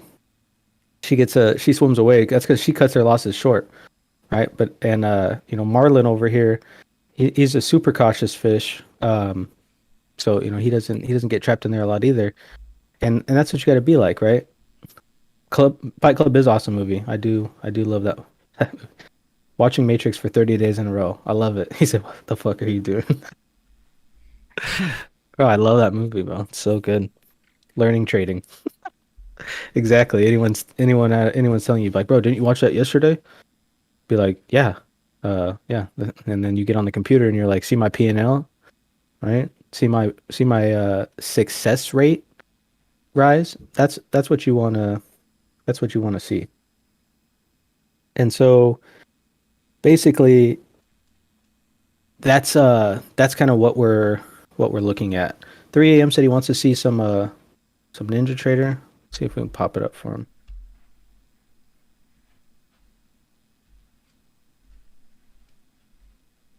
It's such a great analogy, what we believe the market and the market maker wants to do. Once you start looking at the market profile, i.e. take the red pill, you see the real market. Yeah, exactly, Byron. You're seeing what's actually happening. It's almost like when you do see it, and especially the way that I'm trying to break it down for you guys, that it's so simple that you guys kind of almost don't believe it, right? You guys are kind of just like, oh, there's no way this is true. There's just no way that this is real. And that's kind of what I've been trying to share with you guys, is that this is real life right here, right? You guys unlock and see the Matrix. And so here's how and this is why I like to make the comparison, is because when Neo, right, this is how he sees the world. He sees the world like this, ones and zeros, right? Just like this is how computers talk to each other, right? They see this nice ones and zeros. And to a lot of people, that's kind of what this looks like. It looks like ones and zeros, bleep, blop, bleep, blop. But this is what you guys are going to get in there. What's the benefit of using Ninja Trader versus Bybit, Binance, Coinbase? Alex, they're just different, right? So for me, I like NinjaTrader because I can trade my stocks, my futures, my basically my all of my stuff on there. Whereas with Bybit, you can only trade crypto, right? The market is designed to separate you from money. That's exactly correct, Kyle. Market maker is not there. That's why they give you all these tools. That's why they give you the MACD, right? You know who designed all these things. Or it's not you know successful traders. It's market makers. When they first came out, they used it and it worked great because the market makers didn't know how to manipulate it. Now they figured out how to manipulate it, and they start to use it against us. But one thing they can't use against us is market profile because market profile is the same on every chart. All right, so let's take a deeper dive into the price action real quick, right? And let's see what what we're looking at. Let's see if we can get a nice little stop run, right? So this would be a spot where if you were deciding this, and so I know you guys really wanted to see this. So let's say I do an entry right here. I'm not going to take it because we're on live, but boom. See that? Just like clockwork, guys. And then here's our next target right here. So we saw a little bit of a responsive selling, right? So if we don't come back down to the original break point, we know there's some good buyers in the market. So let's see if they can continue to prop it up, and we'll try to run these stops up here.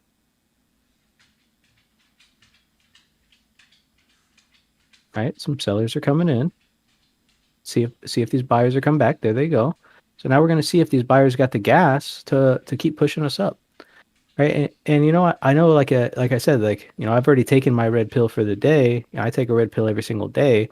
Um, so I can basically just kind of see this stuff before it happens. But like I said, I said we could have entered there, which would have been at 349.50, and now we're at 35. So we're up almost 100 points, right? Where we went up about 100 points. You guys can make some good money on that, right?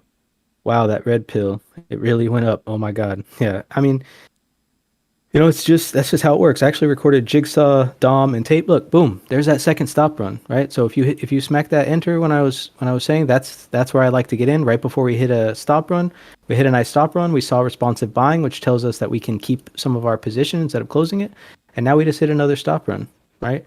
And this is the kind of things that we're looking for to make trades. And these are the kind of things that I like to look for when I'm making a trade. So then we got to zoom out, see where our next target is. Our next target's going to be 35.3, and let's see how when we get up there. I don't know how to draw lines on this, guys, yet. I don't even know if you can. If anyone knows how to draw lines on ExoChart, then let me know. But I'm not sure how to do it. And James said he wanted to see wanted to see NinjaTrader, so I'll just pull NinjaTrader up real quick, kind of give you guys a peek at what it looks like. So this is kind of like what my screen looks like when I'm trading. I got Exo charts, right? So you guys can kind of see. This is for the futures contract, so it's not trading right now.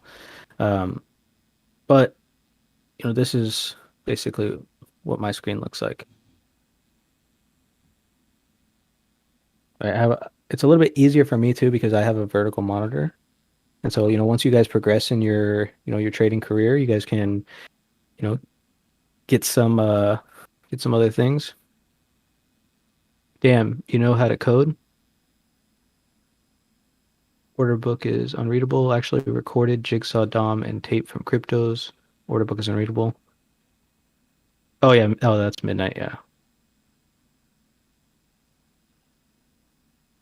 Yeah, it'd be interesting, Midnight, to have you on the stream one of these days. I'll definitely be contacting you, and we can, definitely like to bounce some ideas off you. That'd be cool. We're in the process of, kind of expanding, big time into the crypto space, especially now with the C130. Uh, you know, just to help out the community, and especially, I know that you guys want some real training, and I do have a lot of training that I train for my company, but it's mainly geared toward it's mainly geared toward what's it called? Futures, right? And stocks and stuff. What kind of leverage are you using for these entries and exits? You got to pay to play. Um, Same response for Brad. We said, yeah, just don't forget those 10% profits. Is that how much you charge, man? I used to charge more.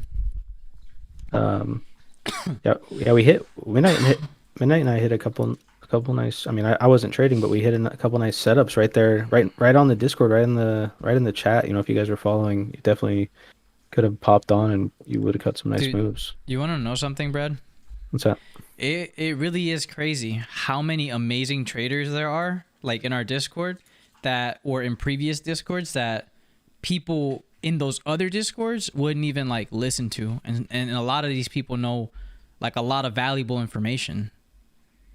You know what I mean? Like Oh yeah. our community members, bro. When I see the stuff they be posting, bro, like it's like midnight. When midnight posted that, I was like, man, that's like legit, you know. And like he isn't the only person I've seen post up, charts that have in-depth TA in them. Yeah, exactly. And that's the best thing about our community, right? So, talking about Midnight, he's been trading longer than me. And he gets paid to trade, obviously. He works at it for finance. He gets paid for that.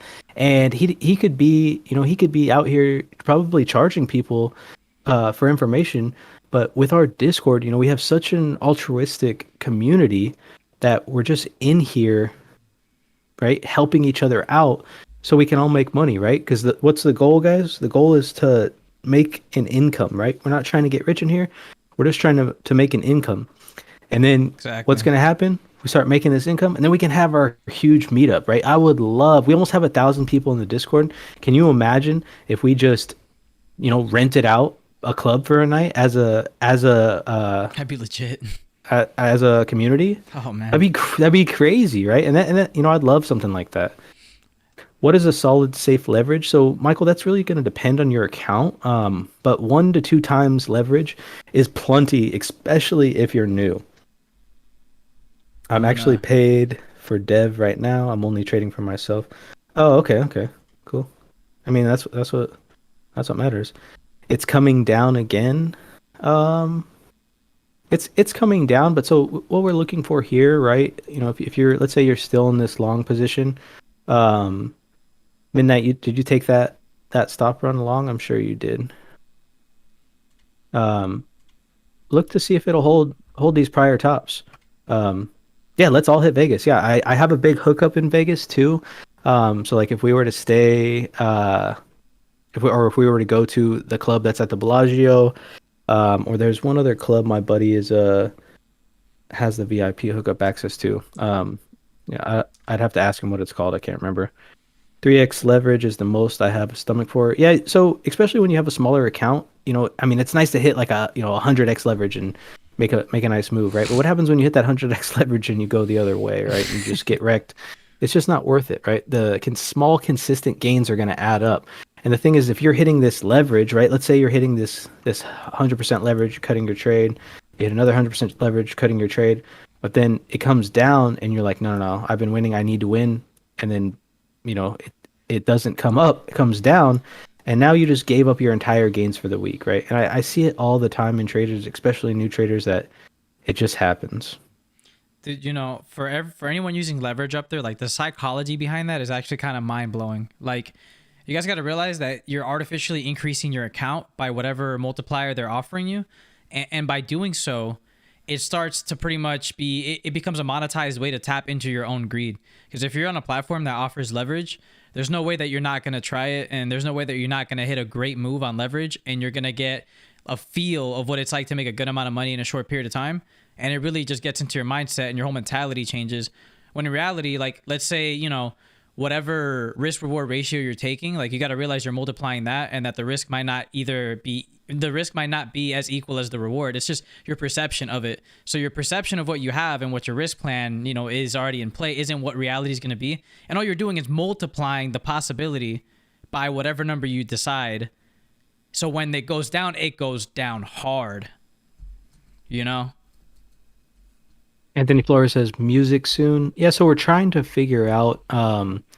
So we're kind of in the process of that. We're growing so much because of all of you guys that we don't want to get the channel shut down by using like by using things that we're not supposed to be using on YouTube. You guys know how YouTube loves to do, crap like that, I'm sure.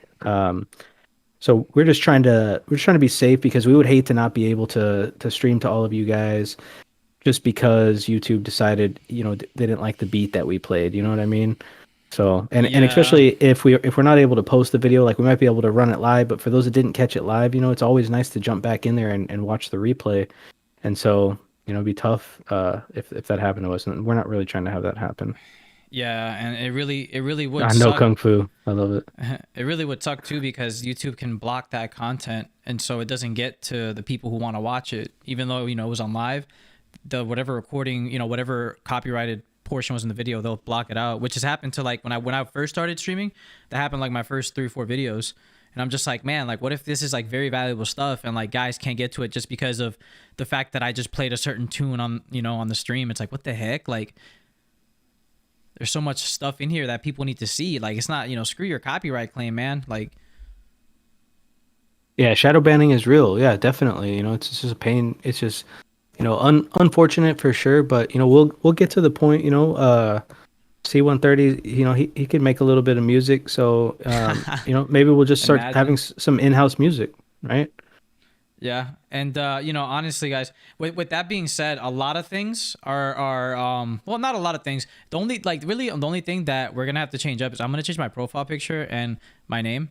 And then it's going to be C130. So from today, guys, you will know me as C130. Hold the 7, please. Hold the 7 until Bitcoin goes to 500,000. And then you can be like, okay, you know what? Who the heck is C137? I'm a freaking millionaire, Just hold that. I'll just be C130. And then we'll just change the profile picture where we'll change, like the Discord has Citadel Ricks. We'll change that. That way, everything is good, right? We'll make it we'll make it something fancy, right? And at the end of the day, guys, y'all are still day one. You guys are still day one. And at the end of the day, guys, you have to understand that no matter what happens, the Discord's still going to be the same and everything is going to be good. The content and everything is only simply going to improve.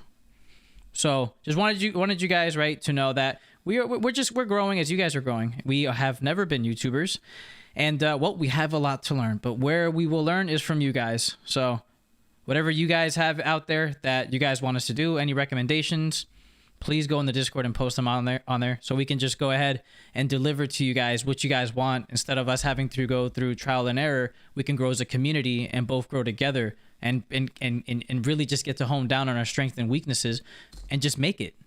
Okay? Because at the end of the day, guys, we're only here because of you. Exactly. So I mean, you guys are here we have 63 people right here in this stream for a reason. The only way to get in this video is by clicking on it, right?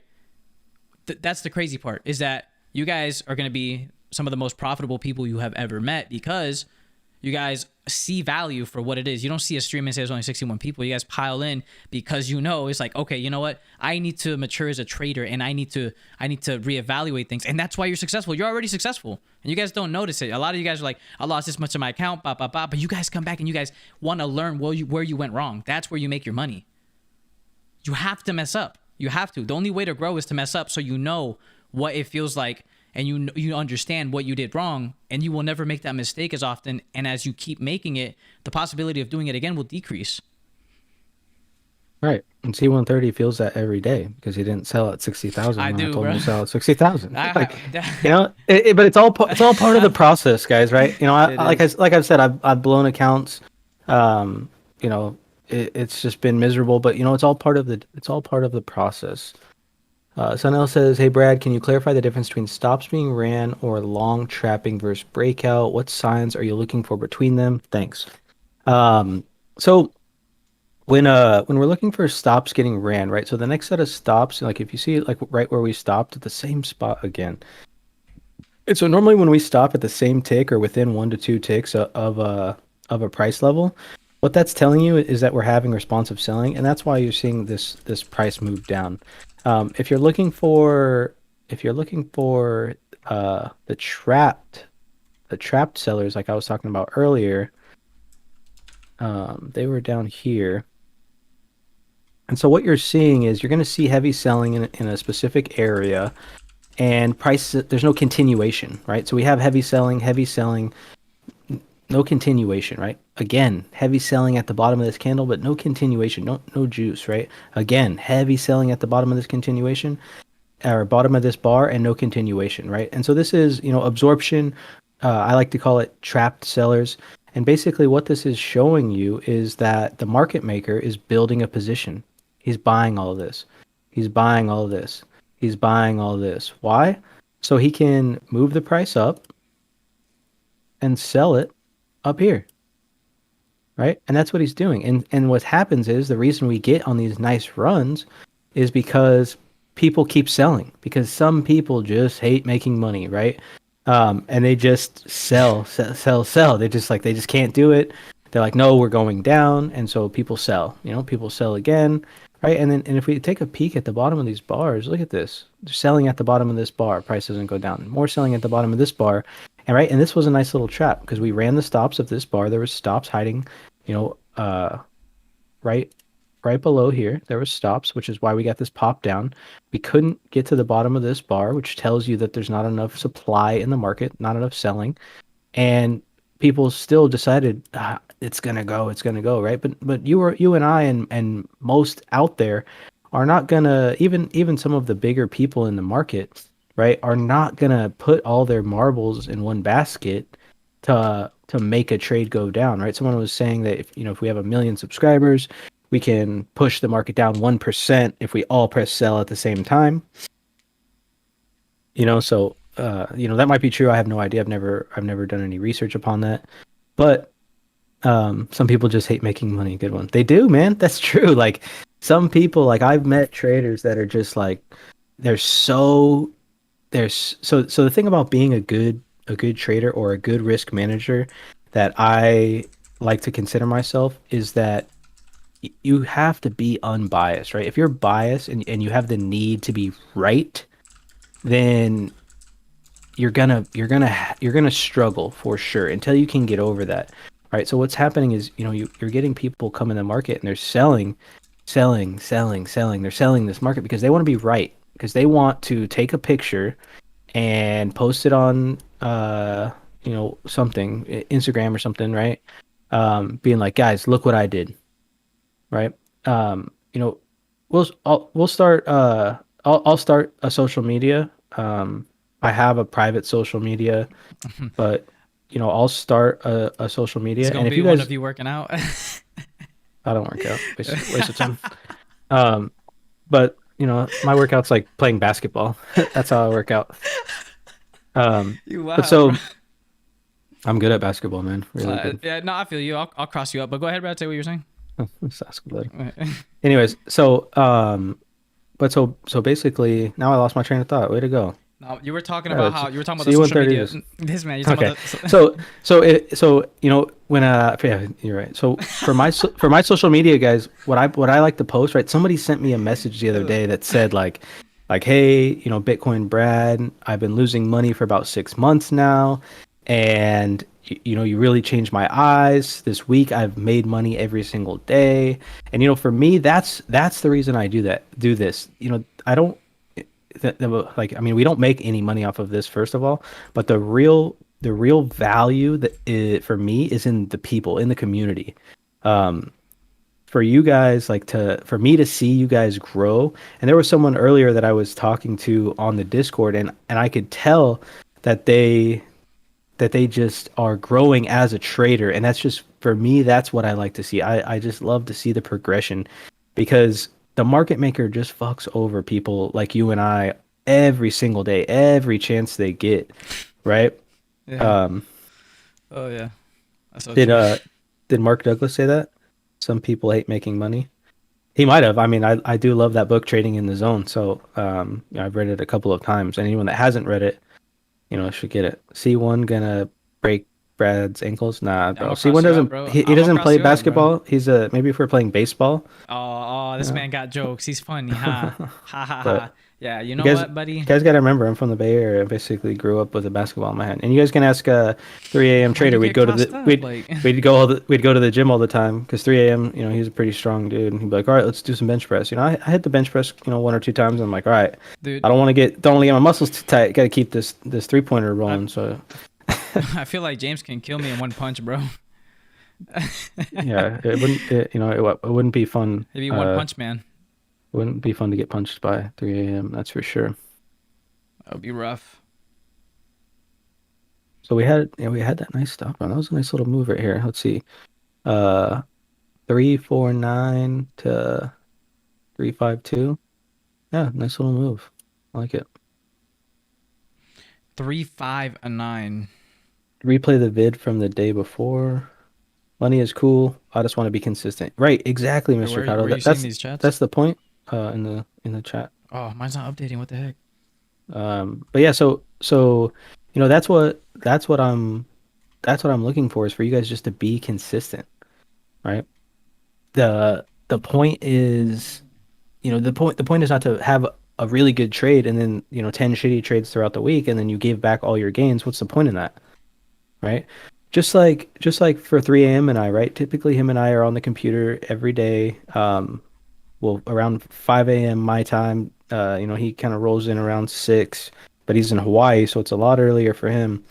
Um, but we get on the computer for a couple of hours, and then, we work out after, right? I normally just go on like, a little walk or go play some basketball or something like that, and then he goes in the garage and just fucking eats weights. Um, but and then we come back, you get on for power hour, kind of go over some stuff, talk about some stuff, network about things that we see in the market, right? And then, call it a day. Right. Yeah, I think I've been on the computer wait, more often lately, with you guys, which I love because that's one of my passions is teaching.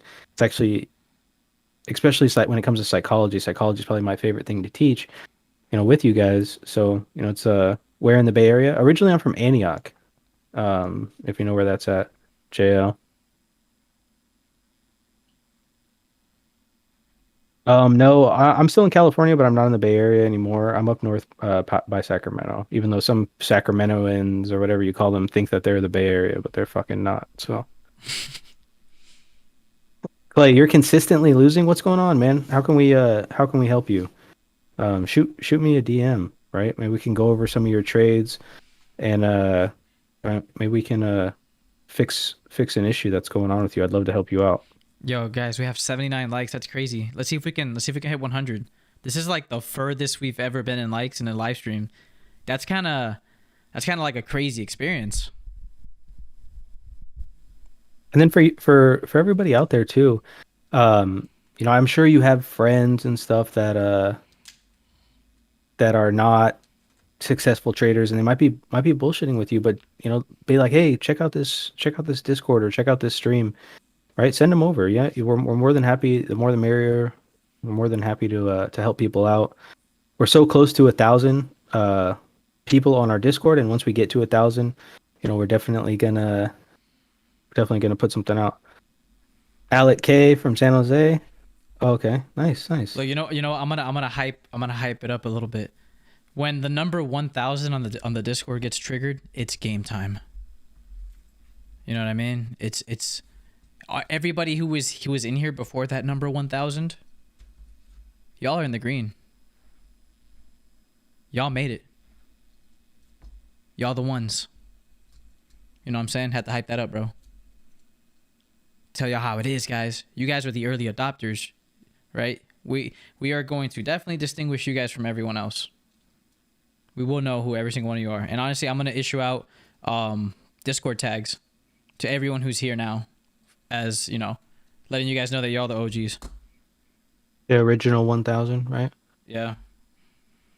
Oh, Matt, you worked in Santa Rosa for 6 months a couple of years ago. It's nice there now. Yeah, there's a bunch of rich white people in Santa Rosa. Mama, I made it. I lost 2 grand about 2 months ago. Just started trading again.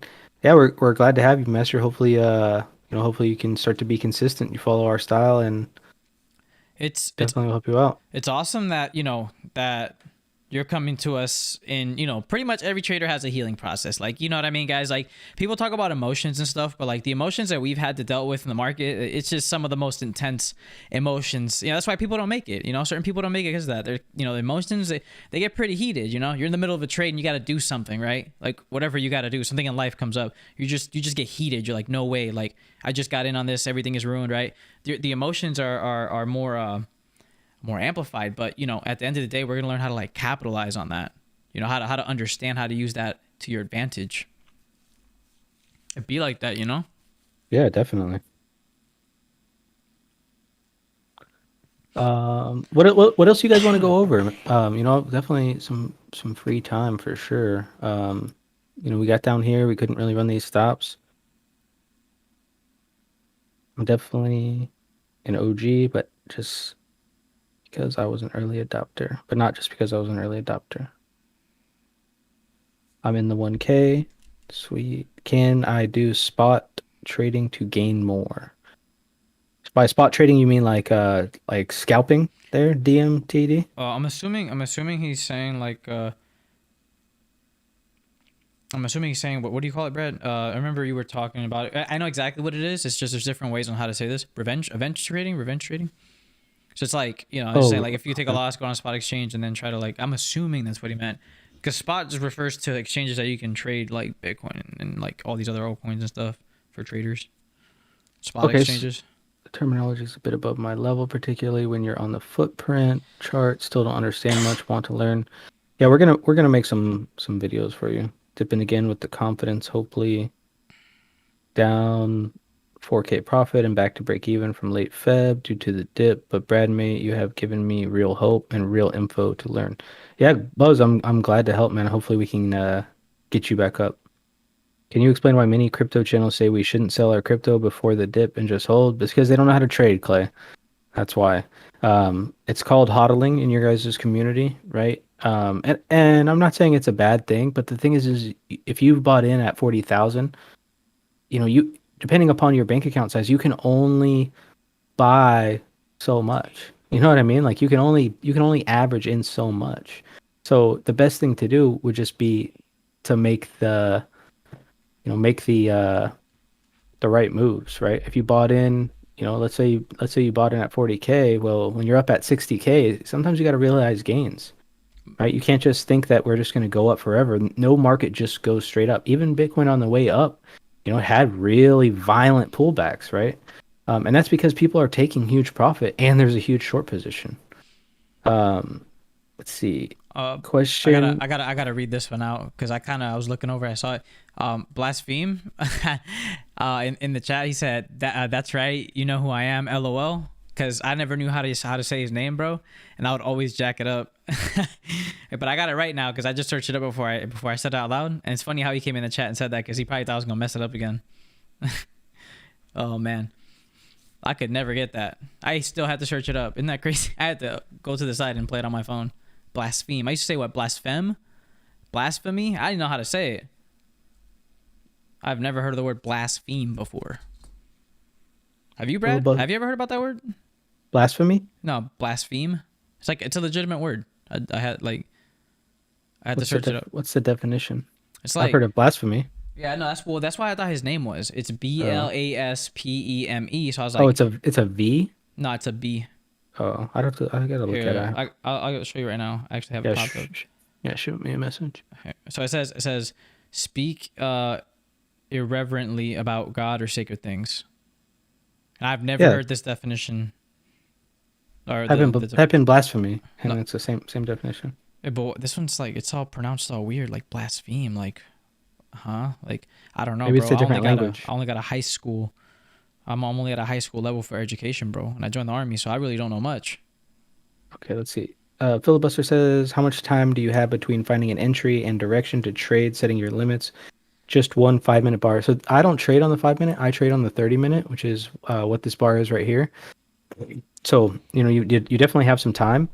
Um, you just got to be. You do have to be a little bit quick. And then I have preset limits. So like if I place a trade right here, my stop is already up, and then my take profit is already up, and then I just adjust them from there. So I have it's called an OCO order. If you work from 9 to 5, what would be the best way to set up the trade? Are you talking 9 to 5, Alec, West Coast time?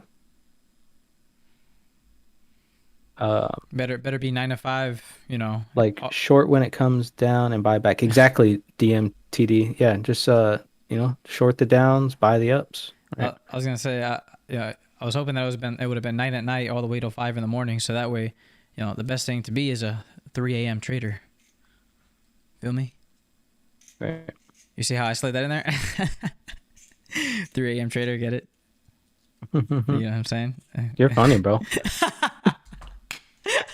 Somebody, hey, let's get some clapping hands in the chat for C130. You know, he's just so funny that somebody pat him on the back real quick. Yeah, you know what? That was a good joke, but you didn't pay attention, bro. So you can't do me like that. Oh, so blaspheming is what you're doing when you commit blasphemy. There's the difference. Blaspheme is the verb.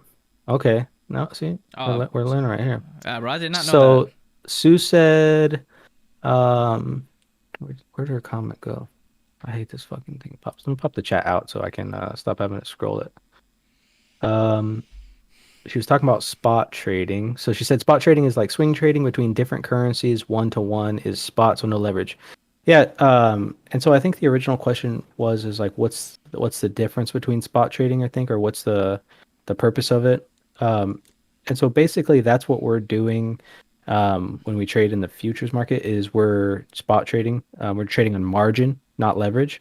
So whereas, if it goes up 100 points, we're going to make a set amount of money no matter what. Whereas depending upon your leverage, if it goes up 100 points, you're going to make a different amount of money, right? I like that better because then, you can predefine your risk specifically without having to do a bunch of extra math. And, that's what I like. Do you guys layer in your buys? Sometimes, right? It depends. I mean, I don't like to. There's so many different price levels, right? So you can, try to layer them in, but it's not really like I'm gonna like put one here, put one here, put one here. They're all gonna be around that same spot. Lamo saw it coming. Inside joke. I sold high and waiting to re-enter at the low side. Clay. Okay. Yeah. So I mean, you could if you got rid of your coins already, you could still trade these moves. Feeling like learning what to have for months now. Yeah, definitely, Buzz. Glad to be here and have you help you out. Because they know trading response. Oh. Yeah. Would you say that learning to read the market profile is better than trading view? So I'm actually working on a code right now so we can get market profile on trading view. It's just that, so if we go over to trading view and we pull up our Pine editor, I don't have the script in here now, but this is where you put in a script if you're trying to run a code. It's just Pine script. I've never learned Pine script, and nobody uses Pine script except trading view because it's worthless. So it's just a matter of transferring over. Blaspheme is a French word. See, I knew it was a different language. Sailor talks about borrowing money off your BTC and not to buy things with it directly. Yeah, Michael Sailor. That's you. That's all you. What happened? What did he say about Michael Sailor? He said he talks about borrowing money off your BTC and not to buy things with it directly. So go to the bank and get a predetermined loan or something. Look at another long wick, guys. This is what I'm saying. The market maker is just playing games with us today. Look at these long wicks. This is just the market makers.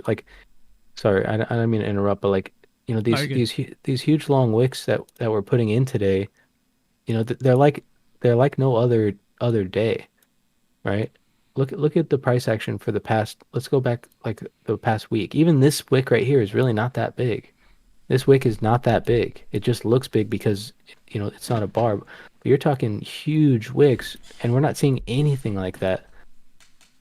And this is why 3 a.m. warned you guys. So here's some, and this must be over the weekend. I bet. Let's see, the 23rd of May. 23rd of May was a Sunday. Yeah, exactly. So on the weekends, this is why 3 a.m. warned you guys not to trade on the weekends, because the market maker just plays games with us on the weekends.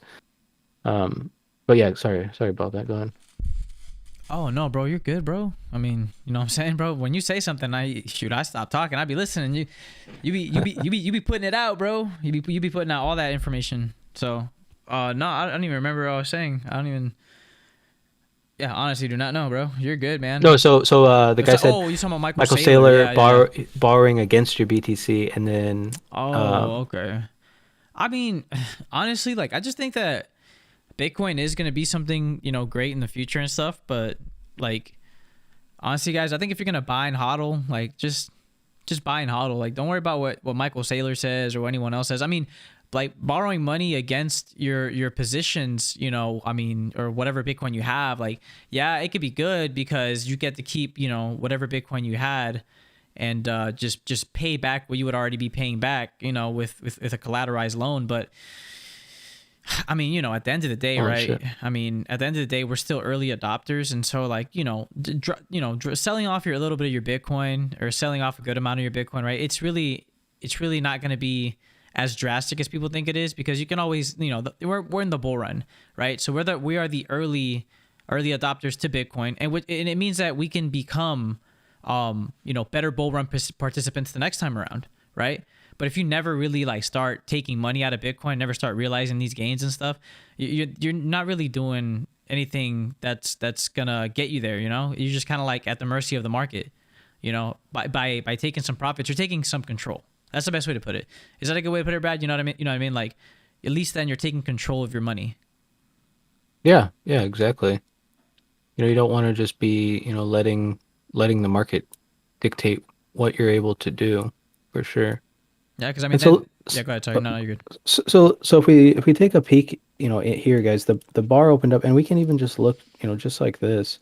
Um, it came back down, and the sessions are set up a little bit different. I have these custom sessions, and we've sent out the templates, so you guys can copy these sessions. But we came down right to the POC, right, one tick below it, and then we're coming back up.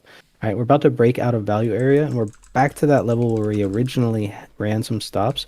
So what we're watching for here, right? Everyone's like, "Oh, we're about to break out. I'm gonna buy." I like to wait, right? I like to wait to get up closer to where these stops are at to see if I'm gonna get that fuel. Because what can happen a lot of times is price is gonna come up. It's gonna go one tick above the J and then sell back off, right? And I don't like to get caught in that. And so what I do comes up here, and every time it comes up here, it never just like runs through, right? Most of the time, it never just runs through. Not initially, right? If there's a bunch of stops, um, you know, preluding this, then sometimes it can, but most of the time it's going to come up here. You'll get a nice little pause, get a chance to get in, and it will either pop or drop, right? And that's why you have to be quick on the trigger, quick on that flat button, to be able to be in the trade or out of the trade quickly. Alex, Pacific time, yeah. So what I would recommend is go to bed at 9 o'clock, get on the computer at 5 a.m. and trade from 6 to 8, right? And then don't trade for the rest of the day. If you're going depending upon what you're going to trade, if you can stick to that, right? Stick to those 2 hours a day, and then you can start adding on once you're consistently on the computer at the same exact time every single day, right? And this is after you wake up, you get out of bed as soon as your alarm goes off, you drink that cup of room temperature water. If you're feeling like a real hero, you get in the shower, take your normal shower, then turn it to cold, and then try to do 5 sessions of 30 seconds at a time in that cold shower. What that's going to do, is going to be a vasoconstrictor, and it's going to start shooting that blood through all the spots in your body, and it's good for you, You right? take cold showers too? Yeah, it's Bro, miserable. I am surprised, because I used to do the same thing. I'm surprised of the health benefits that come with taking cold showers. Like, dude, a lot of people don't know that when you take cold showers, you're actively activating the stress response in your body. So being under, self-induced long periods of stress, the only option your brain has is to create a tolerance against these receptors. So you can incentivize a way to get your way out of the situation. So you can incentivize your brain and give you just an incentive to get out of the situation that you're in. You know what I'm saying? That's why if you like fall into cold water and you breathe and calm yourself, you'll become more focused. But if you're like putting Yeah, yourself in that situation, it's called strengthening. If anybody searches it up online, type in strengthening cold showers. It'll come up. It's just a way to create a tolerance for stress, which makes everything easier. I didn't mean to cut you off. My bad, bro. I'm surprised you do that because I do that. yeah, it's really good for you. Clipper says, hi guys. I'm trying to catch up with all the questions, guys. I know you guys are really active, and we really appreciate it. Um, Once a stop has been run, do you disregard it, or do you consider it a continued support or resistance? No. I don't consider it, just because we ran these stops. I don't consider it a support or resistance. What I like to see is because that's where initial buying came in. So on this initial stop run up here, we saw the buyers come in. So if price trades down below this, that just means they took profit. Like, they got a nice stop run. They sold all their position up here, and they moved price back down to accumulate more in this area right here. This is just how market makers trade, guys. This is just how they do it. This is how they get us. Um, I'm in Central Time Zone, so the market opens 8:30, and I am working. Yeah, that's a tough thing, Ryan. When I was in the army, we had to, be at work at 6:30 in the morning, and then, we're just at work all the time. It was miserable, right?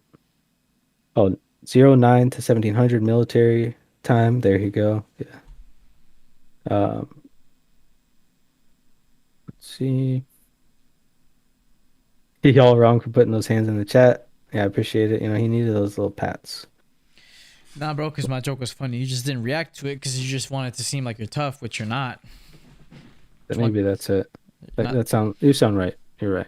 Okay. Okay. Y'all hear this, man? I always laugh at my own jokes. I don't need you guys to pat me on the back. I just, I laugh at my own stuff. Oh Let's man. see. What's a definitively solid way to know the market is going to go up or down? I know I use trends, fibs, resistance. Just wondering if I'm missing something. So Jason, I do use trend, right? I do like to see the trend. So if we zoom out, I can see the overall trend is, right now we're in a downtrend. If you like, we could draw some nice trend lines. I see a lot of people. So let me talk about this real quick. So I see a lot of people draw trend lines like this. Um, uh, let's just say, for instance, this price action is in here, right? And they draw trend lines this way, right? But on the top of the bars, that's wrong, right? That's not how you draw trend lines. Um, maybe if you're drawing like a channel or something, then that would be different. But that's not how you draw trend lines. If you're going to draw a trend line, it's going to be from the bottom of the bar or from the top of the bars. Right? That's a trend. Those are trend lines, right? Not great ones. I'm just making an example. But those are going to be our trend lines. And I do like to see the trend because I like to see which way the market is going to see where the market sentiment is at. But I don't really, I'm not a huge fan of fibs unless you're on the daily chart. I see so many people post, oh, we're hitting right off the 138 fib, and you see the same person post off we're in the golden pocket, and then another person posts we're in the golden pocket, and their golden pocket, it doesn't match up exactly with the spot. But I mean, if you're posting your fibs from swing high to swing low, yeah, they're gonna work, right? That's just uh math. Um, I thought there was a guy in the Discord that coded divergences for Mini. He said he needed Pine script help too. He could hook you up with Pine people. Yeah, I mean, if you shoot him my way. I could use some help with the Pine. Um, I'll figure it out. I've got some time tomorrow. And there's no football on, so and the basketball playoffs are basically we already know who's gonna win, so there's no point in watching. I did watch the Leafs game today, which was cool, but I didn't get to finish it. So hopefully they won. Uh, Much like everyone in our community, historically speaking, all free thinkers were considered her a text and blasphemers. Aristotle, Socrates, everyone of the lake. Yeah. Can still get Master of None said can still get liquidated. They'll automatically take your Bitcoin if the price drops though. Oh, shit. And when you posted that Discord thing, it just like ruined my chat. How? What happened? They It pulled it just like down? yeah, pulled it down. Yeah. Okay, I found it. Let's see. Here, not a text. Damn text to speak. Can y'all take a peek at ETH? Yeah, sure. Master of None. If you want to see me cry, see how much my ETH is down. You really Um, don't look at ETH at all? I really don't, because I just, I mean, eventually it will. I mean, I have such a low entry point, so it really doesn't matter. But you know, I should have sold, but whatever. You know, not all.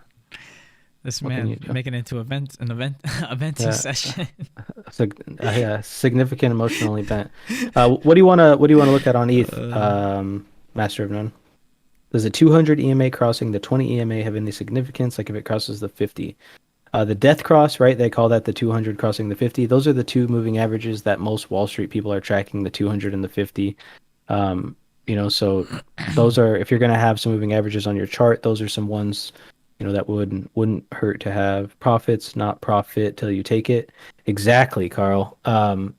So unrealized gains are not gains, right? I have a buddy who is always saying, "Oh, I'm up this much," right? And it's not actually up this much. Um, so it's it doesn't count until you actually realize the gains. The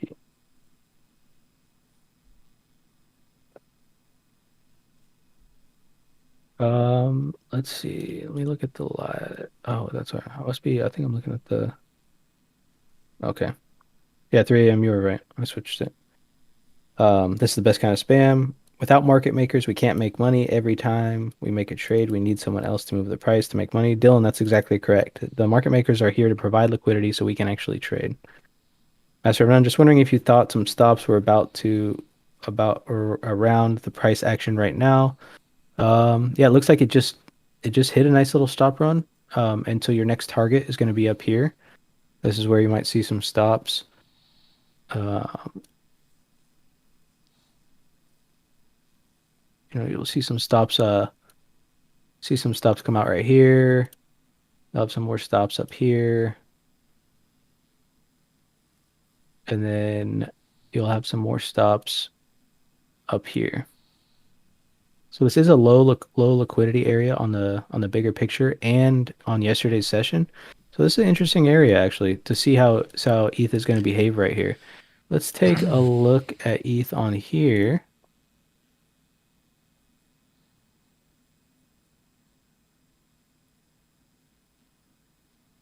Brad, I feel you, Elon Musk. Fuck. Oh, my Elon back. Musk, that son of a bitch. Oh. Sit. There we go. Um, so if we look here, yeah, so here's our spots. This gives us a little bit insider. So 2374, there's gonna be some stops, 2391. So these are our next targets basically. So if you were to have taken this trade, and this looks like a nice, consolidation box right here. And these are kind of things that I look for. So we have this nice consolidation here. We broke out to the upside. We had all these stops. Kind of accumulating in this area from back here, right? This almost looks just like Bitcoin. Bitcoin and ETH are pretty much almost exactly correlated over the weekend. More stops up here, more stops up here, and then stops are just gonna, keep getting ran on the way up. And that's one thing if you're on that long side, that's one thing that you're definitely looking for. And so if ETH already ran the stops and we switch back to Bitcoin, let's see if Bitcoin's going to do the same thing, right? So here's our box. Right? We had the breakout, but weren't able to follow through. And so now we want to pay attention and see if we can, catch a little bit of follow through. And where are we gonna see the stops come out?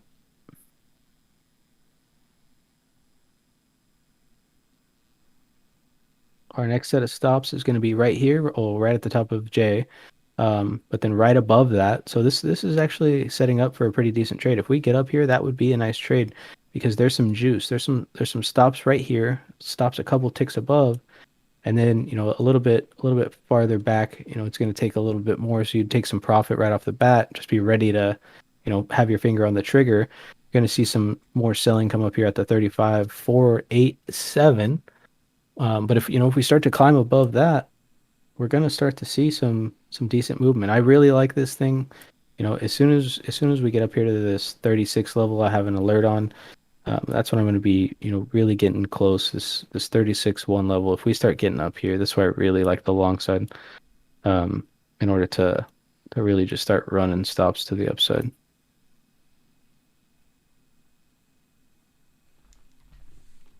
You gotta Oops. run the stops, bro. That's the only Gotta way. gotta run those stops. Let's see. Yeah, Elon, fuck me. Is it just resistance? The girls really love it when you hit the like button, boys. Yeah, definitely hit that like button for us. Appreciate it. We're almost at 100 likes, guys. We only need 11 more Mm, likes. Master of none. Those are my take profit areas. Confidence boost. That's awesome. Late response, but thanks for answering my question. What was playing some Fortnite, BR, listening to watching stream. Oh, you're on is that Fortnite? Yeah, yeah, Fortnite Battle Royale. Oh, Battle Royale. Okay, yeah. Yeah, we were playing earlier. My fucking controller broke, so I got to take it apart. That sucks, man. Yeah. Yeah, Have to honestly, guys, like, if you guys see those streams where we're just like playing video games and stuff, it's mainly just like a chill session, right? We'll read some Q&A. But obviously, right, it's really just more of like a session to just kind of show you guys that, we have hobbies, right? It's this channel is for cryptocurrency, but everything in moderation, right? Everything in moderation.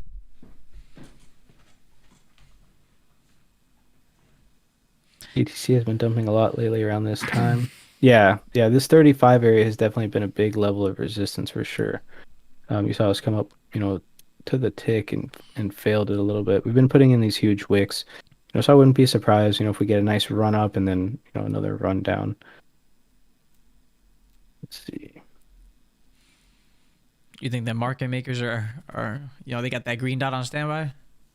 Yeah, I strongly believe that, once Market Cipher took off the way that it did, that there's ways to manipulate momentum in order to trap people into buying, especially because like, we've got people in our group that are, starting to see the light, right? They've taken the red pill and they're starting to see the world in the code that we're looking at here instead of, just seeing it in that, dot formation. And that's what's La helping La them out. Land.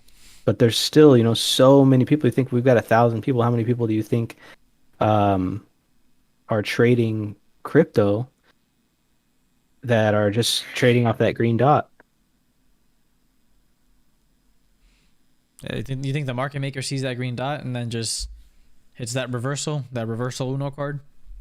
Yeah, that switcher. Let's take a peek inside this bar, guys. So we're seeing a little bit of buying come in. Let's take a peek on, no, not that one. So we're definitely seeing some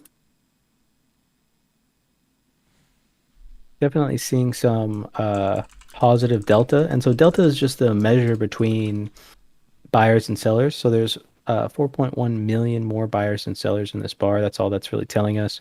And you can see this is a delta divergence right here. This is a down bar, but you still had 3.5 million more buyers in there than sellers. Right. I like this. I like this setup right here. It seems like every time we do get that green dot, it has been reversed, right? It does happen a lot. And like I said, um, it's just a matter of them doing that. It's always a matter of somebody doing something, right?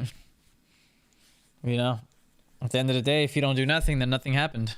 But to somebody else, something happened. Always make sure that that something was something that you actually wanted to partake in and not regret in the future. Like going long when you should be going short, or going short when you go long. Because then life happens. Exactly. And the thing is, guys, like I said, I know we had a lot of people say that some people are, 90% traders or over 90, and you can go on, good runs, but over your career, when you put in a decent career, I don't know if Midnight is still here. I think he went to bed, but it'd be interesting to see because he's been trading for 15 years. He said to see what he would put himself at as far as profitability, like percentage wise, right? It might be profitable year over year, but just percentage of trades. Let's see. Sue said, can you see on XO how high it might go? Like I know there are a bunch of resistance at 41K-ish. Yeah, so that's a big area, Sue, that we've been watching, that I've been posting that zone about. So this area up here from like 4862, all the way up. I guess we'd have to scroll pretty far back to get back there, but see if I have it marked here. Oh, we're about to run these stops. Let's go back real quick. I like to see stop runs. My favorite. And this time, last time we watched it with the letters. This time, let's watch it with the price. All right, so we're seeing a lot of buying come in. We'll get to your question right after this, too, I promise. Um, so we're seeing a lot of buyers come in at the top of this bar, and so what you want to see is are they going to have the follow through, or are sellers going to push this back down, right? Dang, my back hurts, man. I need a or aerogormic chair. I think is what they call them.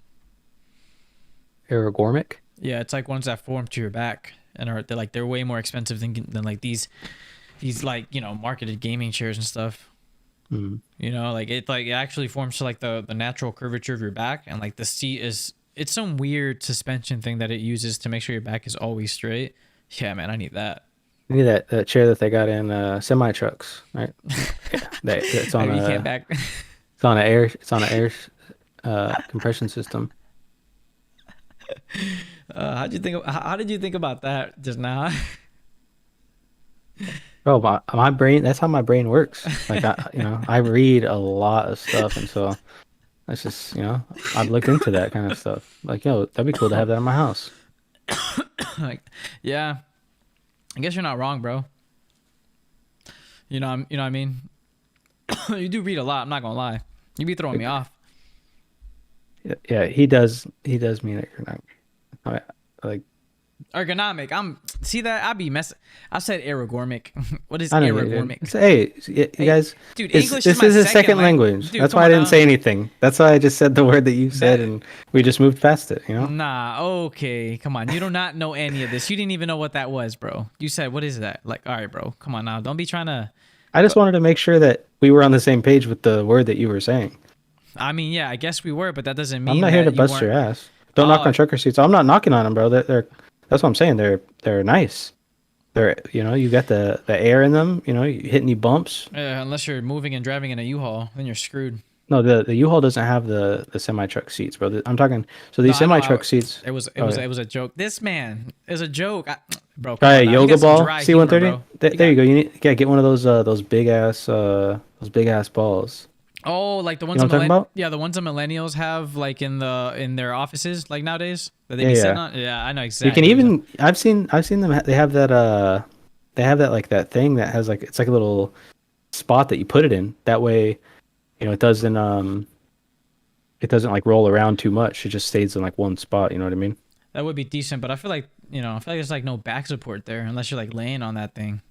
Well, that's the whole point. Is you're supposed to sit on that, and that's supposed to help you focus on your core to keep your posture up. That's what they're made for, right? To Mm. remind you that you have shitty posture. Are you trying to That's sell why me I don't this? have one. Do you work for that company, bro? Come on now. Why are you trying to sell me this? Why are you trying to sell me this marshmallow weird giant chair thing?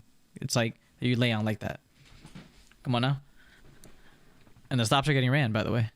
Here we go. Boom. See, and you guys see that? So that's those stops getting ran, right? So and you guys had plenty of time to enter the trade, like we talked about.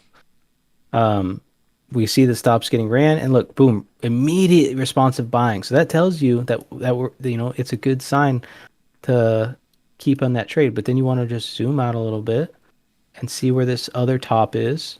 We cracked it, so you see this next top, right where it came up to, guys. Right where it came up to. And this is what happens every single time. I probably said this on stream like every single time that that we do this. We come right up to the top of this previous bar. I need to switch this to my widescreen so we can see it. Right? And so then where was the initial pop from? It's from here. So let's see if we can stay above here and start to run some more stops. And that's going to give you the sign like, okay, is it time to cut the trade or is it time to stay in the trade? Right? And you can give it a little bit of room to breathe because you took some profit up here. You should have. You had a little bit of time to take some profit right here. If it holds, that gives you your chance for your second entry, and you're looking for a target of the top of the bar, right? Because there's more stops up here because we had selling at the top of this bar. We've got about 1 minute left.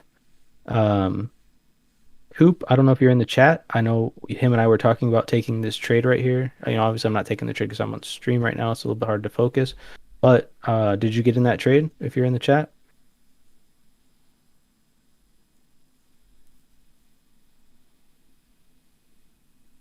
happening all? I just joined the crypto hustle. Yeah, we're glad to have you, man. No credits. What's up? So our next targets are going to be here, 354, and then up here, 3586. Where's my man that was in the trade already? What was his name?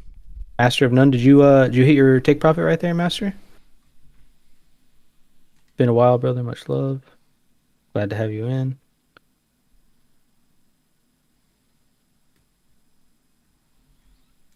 Bro, everyone's like talking about ADA all of a sudden, like Cardano. Should we look at it? Oh, Cardano? Yeah, we can. Yeah. I know a lot of people been asking about Cardano a lot recently. Oh, yeah, there you go. Yeah, I had a nice move today. Yeah, there was somebody that was hitting me up about it earlier, and I told them, I like it over that 140 level, just because, we had this initial push down, we couldn't make another low. But I mean, ultimately, it's at resistance right now, big resistance. But look at this gap, right, guys? So you see how there's no volume here. So if we were to break out of this level, if we were to break up into this level, we're either going to come back and find some support here. We should, or you're just probably going to push straight through it and then, get some consolidation here. So that's actually probably not a bad spot to try to catch a breakout. You got stops here, stops here, stops here, stops here, stops here. So, that's a decent spot to try to get into it. It says because BitBoy said he bought 1 million ADA. Okay. Yeah. Oh man, come on. That he does that all the time, dude. He does like these altcoin reviews because he knows that he can move the market a little bit. And like he's been had those bags for days just trying to get them filled. I don't even know who BitBoy is. So He's just like he's a YouTuber, but his entire platform revolves like more around like news articles and stuff, or like current market fundamentals. He'll try to do like a little bit of explanation like of TA, but like he's not really good at TA. It's kind of weird watching him like go over TA because he uses market cipher, and it's just like he talks about that green dot, and like they call it the BitBoy green dot because like every time he sees the green dot, he just goes for it. Like he fully sends it. And, like that was, and even like in the beginning of his entire leverage trading thing, dude, he literally said one time he was like, "Oh, well, I won't set a stop loss. It's okay if I get liquidated because I'll make it back." And like when I heard him say that, I'm like, "Wait, bro, no!" Like, because even on Bybit, that's the exchange that he uses. Even if you set your stop loss just like a cent above your liquidation price, you still you lose up to 25% of your capital, but you don't lose everything because like your entire, because what I'm saying, like, well, that's if you take like 25x leverage, it depends, but like like if you get liquidated, you lose everything on Bybit. But if you set your stop 1 cent above your liquidation price, then you'll just lose at whatever loss you took before your liquidation. You know what I mean? mm. But people like BitBoy, who was like, oh, I'll make it back. Where I'm just like, bro, like don't, it's not a good attitude to have as an influencer. People are gonna follow you. People. But yeah, that's just all he does, bro. He doesn't do anything else crazy. He's like a news reporter for Bitcoin. So David, I'm not fronting at all. I don't follow a lot of people in the crypto space. I literally just found out about, Jason Casper, just found out about Crypto Face. I just don't the only person I've ever followed in the crypto market is C130, and that's only because he's my friend and he's always talking to me about crypto. BitBoy hasn't made a Yeah. video on leverage trading in a while. Didn't that guy the other day say crypto makes 30K a day and just spit by referrals? Yeah, yeah, and most of these big guys, that's how they make most of their money. Yeah, like Um, I don't understand, man. Like it gets to the point where they're running the platform, not even because they enjoy doing what they're doing. It's just like, make it look like a job. Just like us, what we're doing. Like I enjoy doing this, and I feel like it really is a lifestyle. So it's fun what we do. But they be doing some shicey stuff. Like nobody in particular, but just like a lot of big YouTubers. the Bitcoin won't short in a bull market. Yeah, and that's definitely not a bad strategy to have, but you are going to miss out because some days we are going to go down, right? I still think that, Bitcoin is still, in a pretty decent bull trend, just has to hold, right? The breaking point for me is um, down here where these lower stops are at, right? If we break past these and then, ultimately get back down to that 27 level, that's not going to be great. But, it kind of looks like, maybe we're putting in a high or low right here. It's just going to depend what's going to happen. But we kind of had like all this dramatic selling, dramatic selling. Looks like we're kind of coming, you know, to some support for sure. And just kind of got to wait and see if it's going to hold. Also make money when you get liquidated. Yeah, they do. They make money off of everything that you do on there. That's the whole point, is because they get the referrals. And that's how all the other places make money too, is off of you placing trades. They don't make money unless you're actually trading, and then a lot of people, they get the extra liquidation in there as well. It's almost fraudulent. It is fraudulent, just like taxes, bro. Don't even get started on that. Get tax on tax on tax. People say like racks on racks on racks. That's the government saying got tax on tax on tax. Yeah, and they still broke. Exactly. It's like, what you taking my money for and spending it on, bro? I mean, let me invest it for you. Y'all need help? I know I should. I should get a job with the government. Yeah, bro. Just freaking. I mean, bro, just go to the government, bro, and then just slide a red pill. You know what I'm saying? And like, listen, I'm the Secretary of the Treasury now. That's what I'm saying, bro. If you slide a red pill up there, bro, it could possibly shift the entire world, because you already know, man, they're gonna see too much. You're not gonna know how to handle it. Be a perfect time for like us and the entire like Discord to just take over the White House and just, like just be, the entire world can then become our Discord, and we can then fix the world for good and freaking just make Bitcoin finally as the world global reserve currency. Imagine, that's like the overthrow. That's the plan. I've always wanted to be the president of the United States. I've always told everybody, that's like my ultimate goal, is to become the president of the United States. I think it would be nice to have a change of pace of someone as the president who's really interested in the people, right? Not really interested in the agenda, just really interested in like, the overall idea, people of the United States, right? Well, I think like, dude, it's crazy how far an idea can go, because an idea is nothing that exists physically. Built on the hatch. But an idea has been what has destroyed civilization. Like, what I'm saying, it's destroyed like civilizations and stuff, or like, governments, It's an idea, the most powerful weapon ever invented. That and next to money, Right. Yeah, and that's what I always said. Like, the one thing you need to be able to run for president is money. So if I ever win like the super lotto, win like a $1 billion lotto, then I'm going to use all the money so I can run for president. Hit that campaign. I mean, that's all you need. You just need the money, because, if they can block you from getting donations and all that stuff, right? Because Google's not, free will. Andrew Yang is trying to bring crypto web. Yeah, he is. Guys, Bitcoin Brad for president. Imagine. Shoot. I've been like, hey, bro, hook me up. You'd be like, hey, sorry, you have to go back to the military. I'm like, what? You've been activated, soldier. Put your helmet on. Go, go, go. You could be. I'll make you the governor of Puerto Rico, bro. The governor. Don't put that much. Don't put that many problems on my lap all at once. I know. I wouldn't even know where to start, man. That's why I try. Just start reinforcing shit, because the hurricane's coming. It comes every year. And they still don't got a budget for it, man. Like, yeah. That's why I try not to go back home, bro. Like, there's so much stuff going on back there. I have some buddies that are in Puerto Rico, and they just say like every year they just go without power for such a long period of time because of fucking hurricanes. Bro, when I lived there, so my dad would do this. Is what my dad would do whenever the hurricane would go through.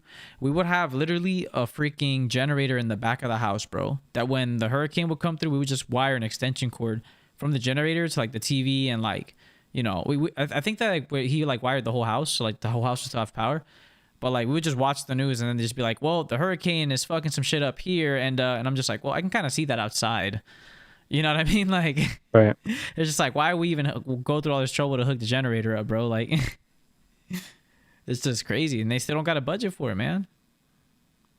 Right. It's been like years, right, since that last hurricane just smacked, and they're still just. I was like, 2 years ago that big hurricane hit Puerto Rico pretty hard. They're still distressed from that, bro.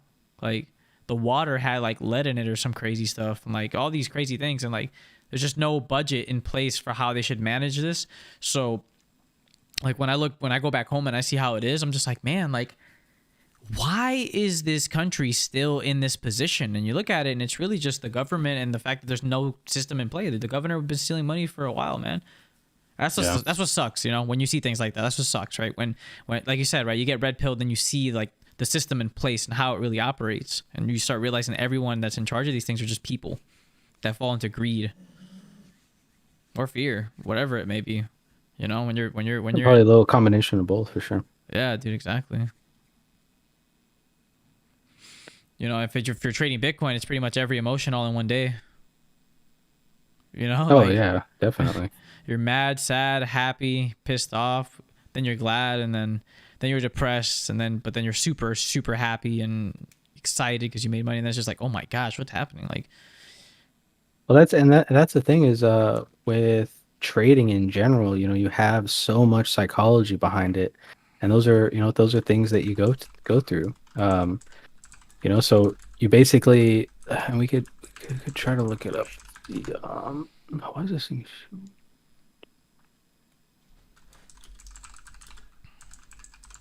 What's going on here? you know, I learned English watching Dora the Explorer. Um, what is this thing? Market.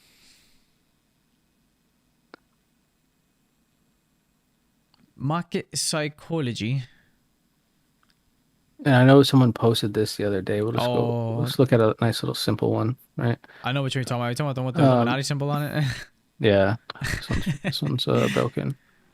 Um, I just like a nice little basic one like this one.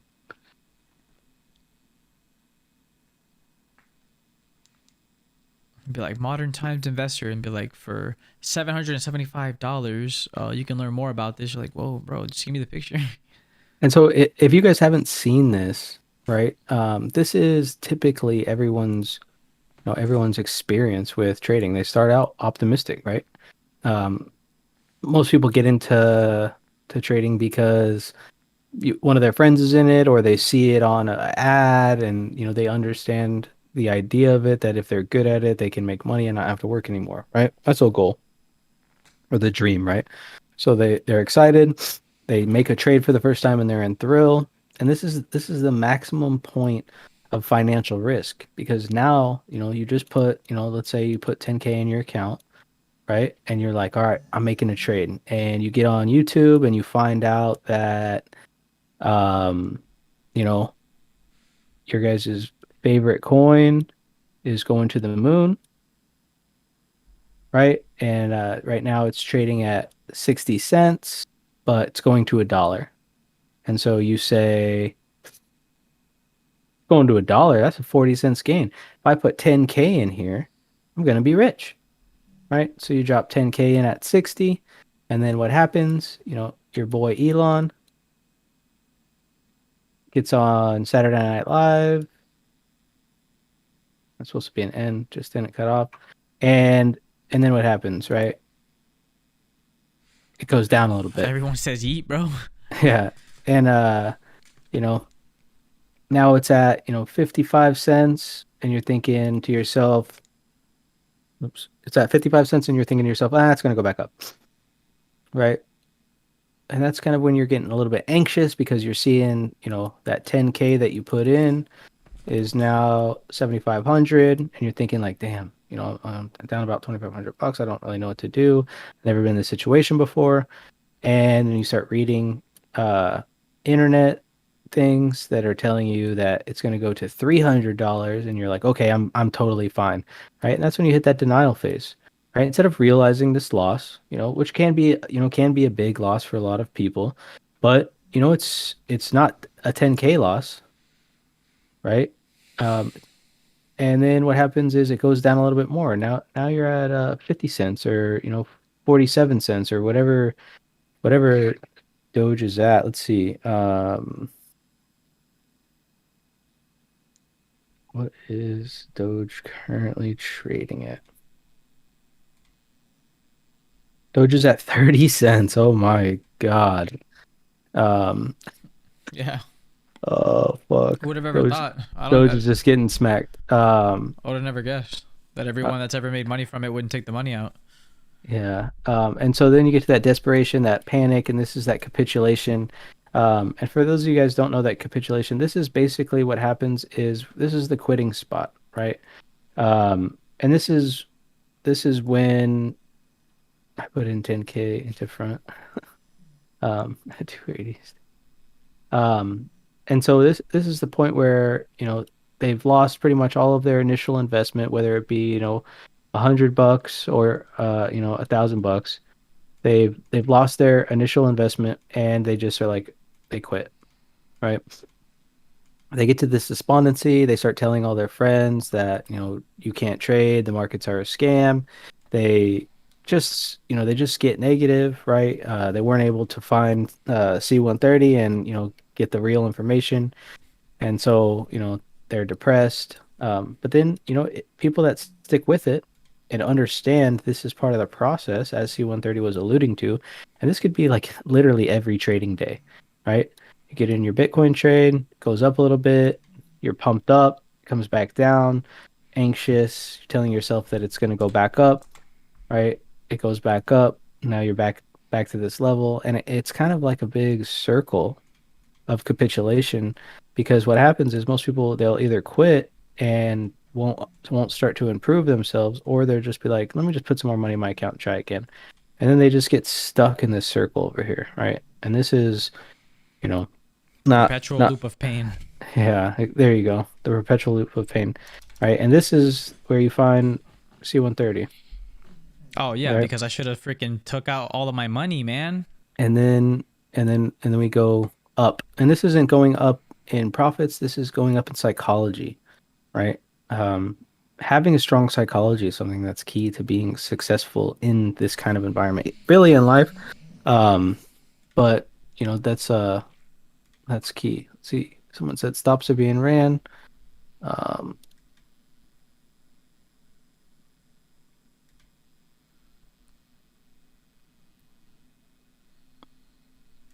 did we run some more stops?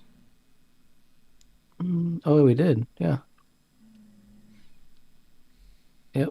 We ran some stops. And so it doesn't look like, see, we ran the stops from right here. We popped up right to that first take profit at 35.5. That's a nice psychological level. The stops got ran from here. We're trading a little bit below it. Get rid of these candles. Um, so now we want to see if these buyers are going to hold out of this value area high. We're putting in a lot of volume up here, guys. It does definitely look like, that we want to go up. So if you were to have entered when we were talking about it earlier, right here, this 35, 250, nice little stop run, came back down. We didn't even get halfway down this bar. We saw more buyers come in. We ran some more stops. Now you're going to look to see if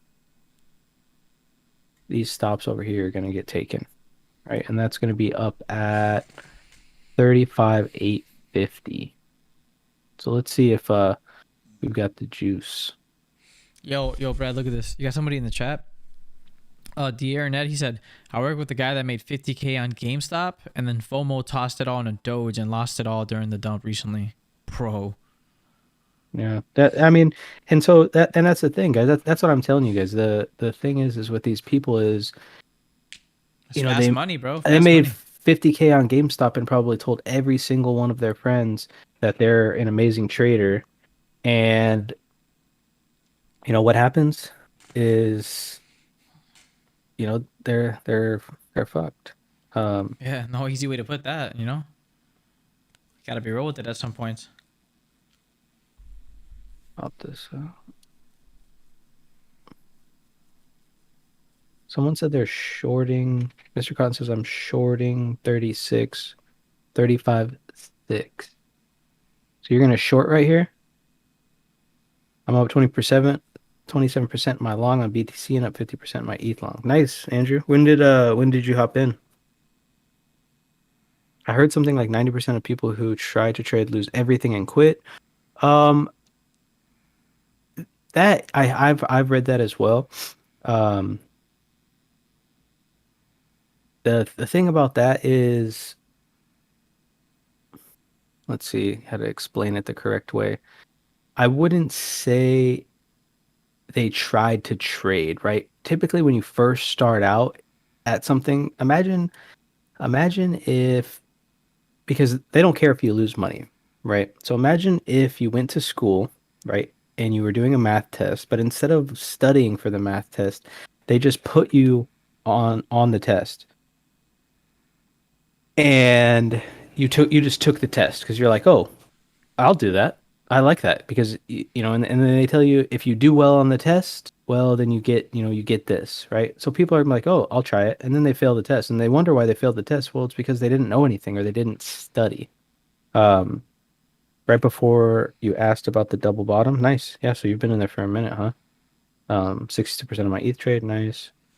And so that's the thing is that yeah, most people quit and most about 90% of people lose, and it's because they don't get the proper education or don't seek out the proper education that is going to help them successful or help them be successful in the road. Like, they don't study the book in order to put themselves in the right position.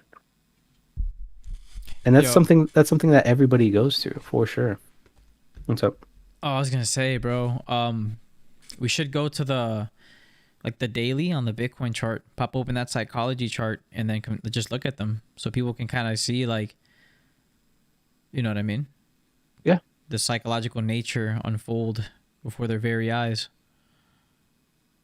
If you click that eyeball right there on the bottom left or the middle left with the brush, it gets rid of all the lines. Nice, I didn't know that. So this is and we'll just use Ramon as a example because he went through this. The control group. Yeah.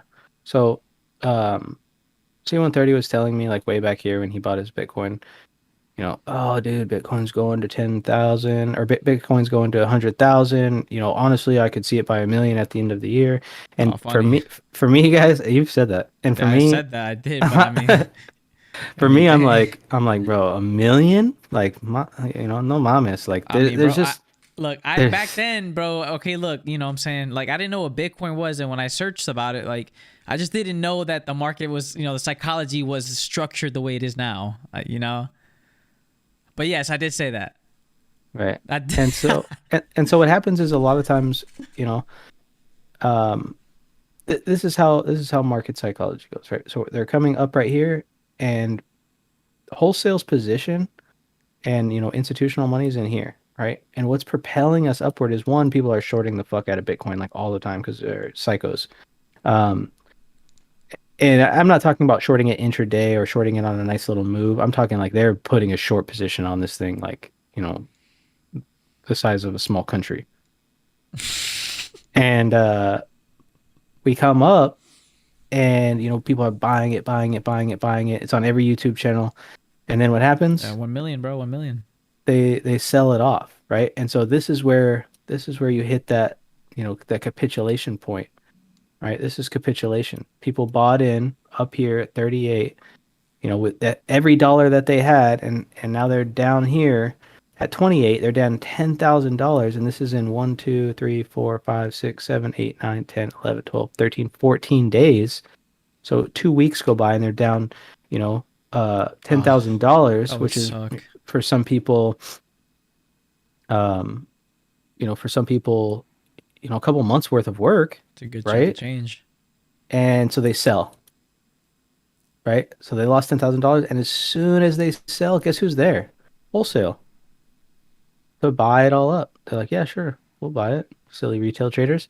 And what will we do? We'll just rip it up. And this is the worst thing for someone's psychology, is because they tell themselves that they were right. And so what do? They don't want to get back in because they don't want to lose. They're scared. And where do they buy in? They buy in up here. And then boom, they lose another 10 grand. And then what happens? Institutional money comes back in, rips it back up, I'd be so right? mentally worn, bro, if I always caught the top like that. And what is this level right here? This is right where I told Ramon to sell at 60K. I actually started telling C130 to sell at 50K. Right? I said, hey, you should look at taking some profit. Yeah, I remember that. 50K. right? Um, and then we had a nice pullback, and I was like, and we came back all the way to like 42, right? And I was like, damn, like, just be careful because, and I was telling GG's. him if we break, certain levels, it's going to spill pretty hard. And then it ripped up, right? And so he went from, this capitulation point, back to being happy because Bitcoin started to go back up. And he's like, yes. And then we had a nice pullback. And then, everyone is telling you, oh, this is healthy. This is how markets trade. They always do this. And then they're going to rip up to 1 million, right? Um, and so this is just how markets trade. Nothing can ever just go up forever, right? Everyone's heard of gravity, right? What goes up must come down. Um, and so once we got up here to that 60K, I'm like, yeah, this is a good spot. You should sell at 60K. And he's like, million, bro, million. Are you not listening to me? I'm telling you 1 million. Hey, bro, Citibank came out with a report saying it's gonna be at 300K. Okay, when I first was looking at it, all right. Right. And then Michael Saylor is in there, and he's telling you, That's Bitcoin Jesus, man. right? And it might, guys. I'm not saying that it can't go to 1 million. I'm just saying, like, when we saw this move, and this is something that I talked about. I don't know if I talked about it on stream or if I just talked about it with C130. If we look at these moves, guys, look at these moves. So we're here. We have a rip up, a consolidation where wholesale builds a position, another huge rip because we crushed a bunch of shorts, a nice sell off to take profit, then another huge rip, right? And then consolidation, but this time we consolidated up because obviously there wasn't enough people willing to sell, right? There was no supply in the market. There wasn't a big short position building. And so this is a sign right here that supply is getting weak, right? And so if we're just slowly going up, and if we turn on uh, volume, we turn on our volume chart and compare. So look at this move up. Where's my drawing tool? Move up from here to here. You see volume increase on the way up, right? Up from here to here, volume increases on the way up. Look at this huge rip, right? Wait, this is as far as price goes, definitely bigger than these two rips. What does volume do? Volume goes down, right? That's a pretty key sign, and I don't think a lot of people in the crypto space were really talking about that, right? I was telling C130 about it. He just couldn't listen to me because he was confused, right? He was like, I don't know if I want the red pill. I might want to just get the blue pill, and go back to living in a fantasy land, right? Oh, nah, bro. I definitely progressed from experiencing this. And then once we ripped up, came back down, we ripped up, and then he's like, bro, I told you, right? And then look at these moves. They happened in like a couple of weeks. Just got wrecked, and so many people's lives got changed. Yeah.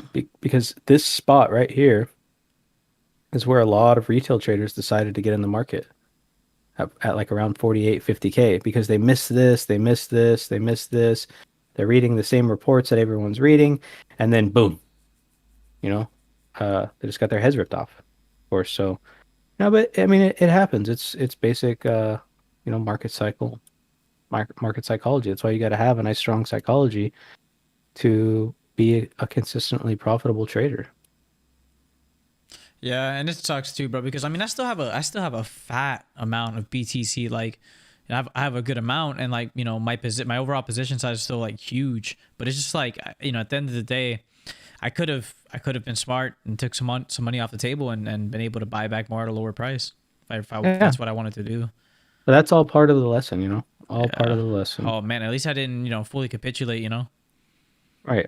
I wouldn't let you capitulate, but Yeah. see, That Big Boy's was defense, he didn't know about setting a stop loss. How do you not know about setting a stop loss? You just buy, and that's just when you have too much money. You bought at 38, Master of None, John Madden playing a drawing play, running stops to 1 million. Yeah, just so many stops. How McDonald's garnishes our wages. Like the pie cycle gave a sell signal at 60K, and it was always right before. Yeah, I don't follow any of that stuff. I know we had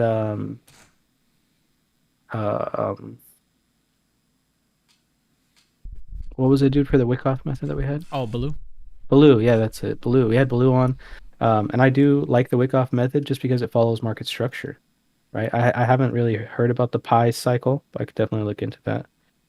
I sold because I think BTC will go down to the low 20s before heading back up. Oh, wait, go to Google and type in pi cycle chart. It might be kind of interesting to show it on stream actually, and kind of like, exchange some ideas on it. Yeah, right there, pi cycle top indicator or pi cycle chart. Yeah, it should pop up the Bitcoin one. Yeah, right there. It should pop up. Go down. Not go back. Go back. Yeah. I guess it's just the formula. There is a no, there's like an actual website here. Let me find the link that has like an interactable chart that everyone looks at. Here, I can look for This one says that the pi cycle just called the. When was this written? April 19th. Bitcoin. This is it right here. Yeah, it's one of those charts, but there's one where you can actually interact. Guys, if you guys know where it is, can you guys post the link, please? Can you guys post the link in chat so we can look at the pi cycle chart? I've seen it before. Oh, okay, yeah, Brad. So it is that website. It's the same website that we were at, the first one, where it says look into Bitcoin.com. You just got to stay on it. I think you got to click on access indicator, or there we go. Okay, see, there we go. Yeah, so now you can see like where it's been calling the tops at, and apparently to where that crossover is. So it's just a moving average crossover. Yeah, but it's some other stuff. Like it's that stuff on top right there, the moving average of whatever times 2 and multiplied. Yeah, exactly. So, and there's the price on the right. There's the time on the bottom, and then the crossovers. Serenity. Thanks. That's what I'm trying to view. The crossovers, yeah, is what determines the top. So it's just a moving average crossover, and moving averages work really nice in a trending market. But once we start to get into like a ranging market, then they're not really work. The Wyckoff distribution model perfectly matches what happened to BTC during this bull run. It's weird how close it matches. Yeah, and there's one thing you guys got to be careful with too, for sure, is you've got to understand that when it comes to things like that, you're gonna see things the way that you want to see them. And so you've got to be careful. Look, like a lot of people say it's manipulated, right? That's my favorite thing. Oh, let's see if we get a nice little stop run. So right here, look, you're getting a chance to catch a nice move, right? Price bounces back, getting a nice little selling tail, right? Not as much coming in on this one, right? Notice how the other one's pushed a little bit higher comparative to, like, when this one popped and this one popped. We didn't really get a huge amount of buyers up there. Our next spot is going to be, up here at this 35.8 level, I think it was. Yeah, 35.8. And that's because there's no stops left until that area. So it's harder to get, we ran these, what the fuck? They ran the stops of L, but there's not much juice in those stops. So there's no stops from before that are sitting in that level. Hey, Brad. Yeah. I'm gonna go to my kitchen real quick and like grab a snack. Probably make a sandwich or something. For sure. Okay, be right back.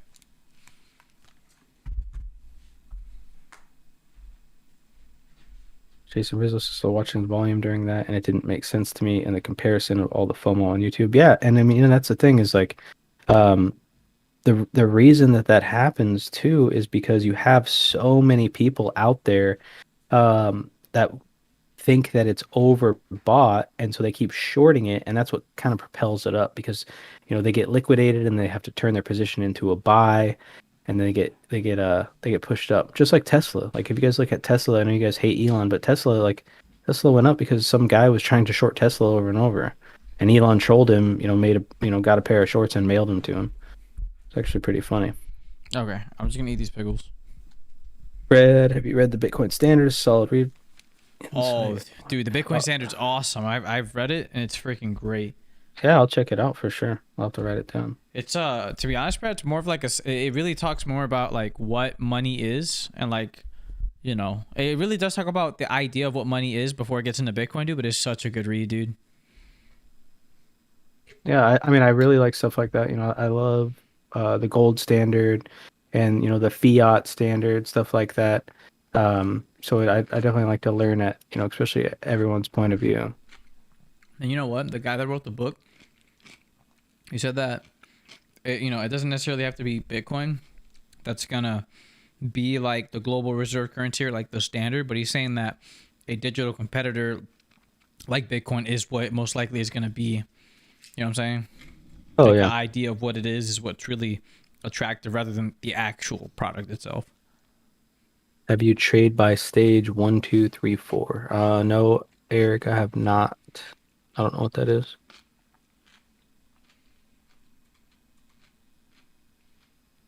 Guys, if we can get 3 more likes, we will be at 100 for the first time ever while on stream. That's freaking crazy. Yeah, I'll definitely check it out, Anthony, for sure. I appreciate it.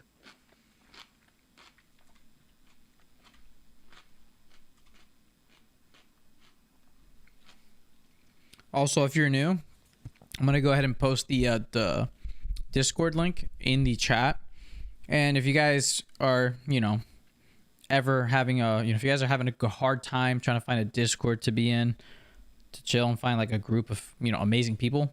Yo, we just hit 100, bro. We just hit 100, bro. Heck yeah. We just hit Awesome. 100 likes on stream. Oh my, oh 101, bro. We are killing it, guys. We are killing it. But if you guys ever want to find a place to chill at, right? Trade Bitcoin, talk to some cool people, check the Discord. It's really cool. There's a lot of people in there that will give you some great, amazing advice. And it's actually kind of dope. I mean, even myself, I have learned a lot of things from people there. So definitely check it out, and just give people a holler in there. Nobody in there is in it for themselves. We're all in there to be a great community and be together. That's what it is at the end of the day, helping each other out, because then you don't have to mess up. You can learn from the experience of others, people people that are willing to actually share their experience with you. Those are the kinds of people that are in other Discords get turned down because their ideas may be quote unquote too simple, like their charting isn't enough. But yeah, there's none of that in our Discord. Like, just go in there, have fun, spread some ideas, and just learn. That's what it's about, to grow. And so someone was saying that ETH is kind of ripping. And so a lot of times what happens, when these markets are so tightly correlated, ETH could be the leading indicator. So now Bitcoin's going to follow ETH, right? Bitcoin's been leading ETH. So maybe ETH is, you look at the correlation, see if ETH is going to come back down to meet Bitcoin, or see if Bitcoin's going to come up and meet ETH, right? We have another volume shelf up here. We're in this. See, notice how we get right to this thin volume area and just kind of push back down to get some nice volume. Really thin volume area. So we need to really find some selling pressure to push past that, right? And then ultimately, once we get up here, this is my that's where I'm gonna be looking for that launch pad, right?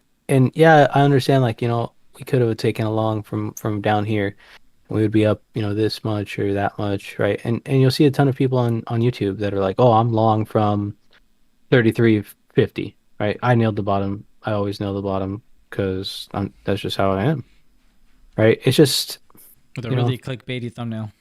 right. And I show you guys, like I clip all of the times for the most part when I'm in the trade, and you guys can see where my profit targets are at. You guys can see where my stop losses.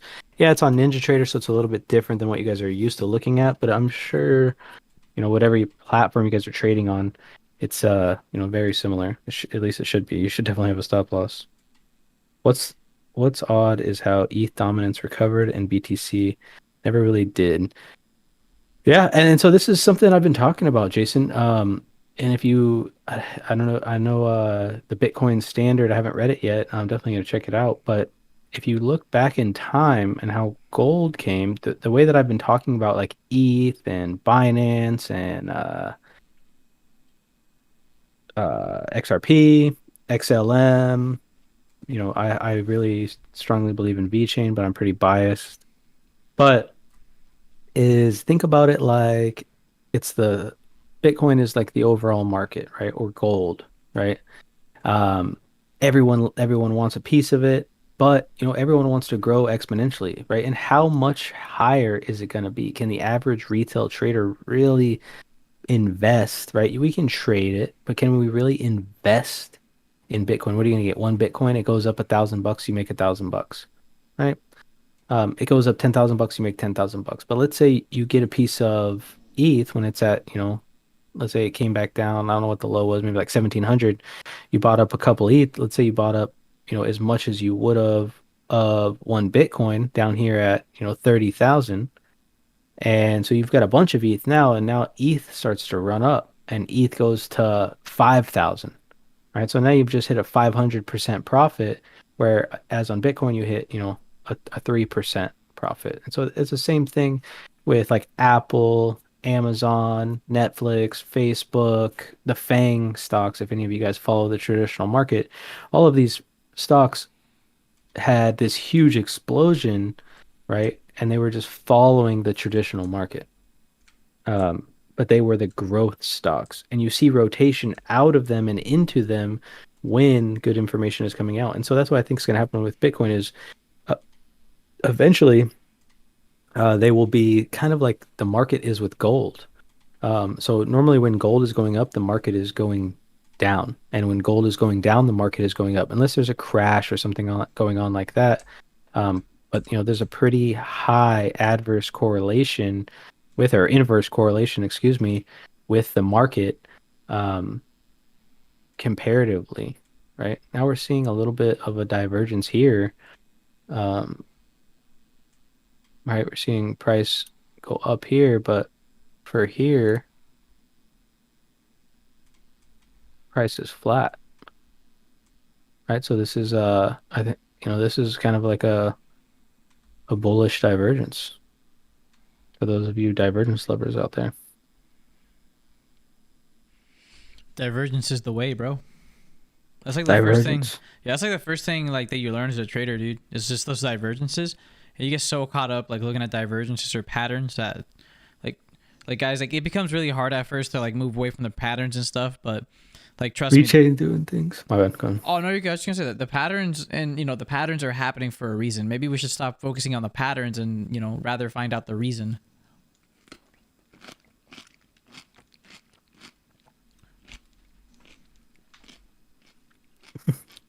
V-chain to the moon, bro.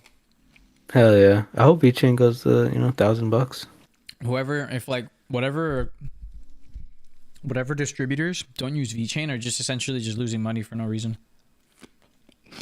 BitBoy just posted a new video about how Bitcoin is dumping this weekend, especially tomorrow, saying people are calling it Bloody Sunday. Right? And so this is the thing I'm kind of talking about, right? So he said that. Are you just going to press the sell button, especially while we're in this uptrend? Just press the sell button and just expect him to be right. If you are, good luck. He's shorting like super hard, waiting for everyone else to just follow his video. Which is Why like bullish? I thought the indicator showed divergence against the price. Why wouldn't he? That would usually follow the indicator is saying. Josh, you could be right. I don't really use divergences, so you could be right. It could be a bearish divergence. I have no idea. I don't use divergences. You talking about a bearish divergence? What is that? So if price is going up and the indicator is showing flat. I just had to get an accent out there. I know what a bearish divergence is. I just had to say that. I haven't listened to anyone in 6 years. There we go. I like that. It's weird, bro. Whatever tasty snack you're eating sounds like you're sharpening a pencil. Oh, Yeah, he's gonna get in trouble for that. We get on timeout later. What the heck, bro? Somebody messaged 3 a.m. telling him that C-130 is eating on stream again. Oh, heck no, bro. I'm a grown man, bro. Listening to others, even experts, is what gets you wrecked. Yeah, and so I mean, it's good to take advice from good traders, but the thing is you want to make sure they're being transparent with you. That's the thing. And if you follow a trader, you want to be able to match their style, right? Like, so we were watching a trade from MarketCypher the other day, or not MarketCypher, CryptoFace, and he was like negative 380,000 in the trade or something like that. And it's like, well, goddamn, like, does anyone else have that kind of margin or that kind of, cash in their account where they can handle that type of liquidation? I don't think so. So it'd be tough to just click buy when he clicks buy and click sell when he clicks sell. Most of those people are probably liquidated. And the thing that sucks, I mean, I don't know how his following goes or what it's like over there in his Discord. Typically, in my experience, when you make a call out and you're right, people love you. When you're wrong, you get a bunch of messages saying like, "Hey, bro, like, what should I do?" Or "You're a fucking idiot," things like that. Um, so, it's just tough. There is like a decent amount of stress put into it. Yeah. Guys, let's take a look at this. You guys are looking at my screen, right?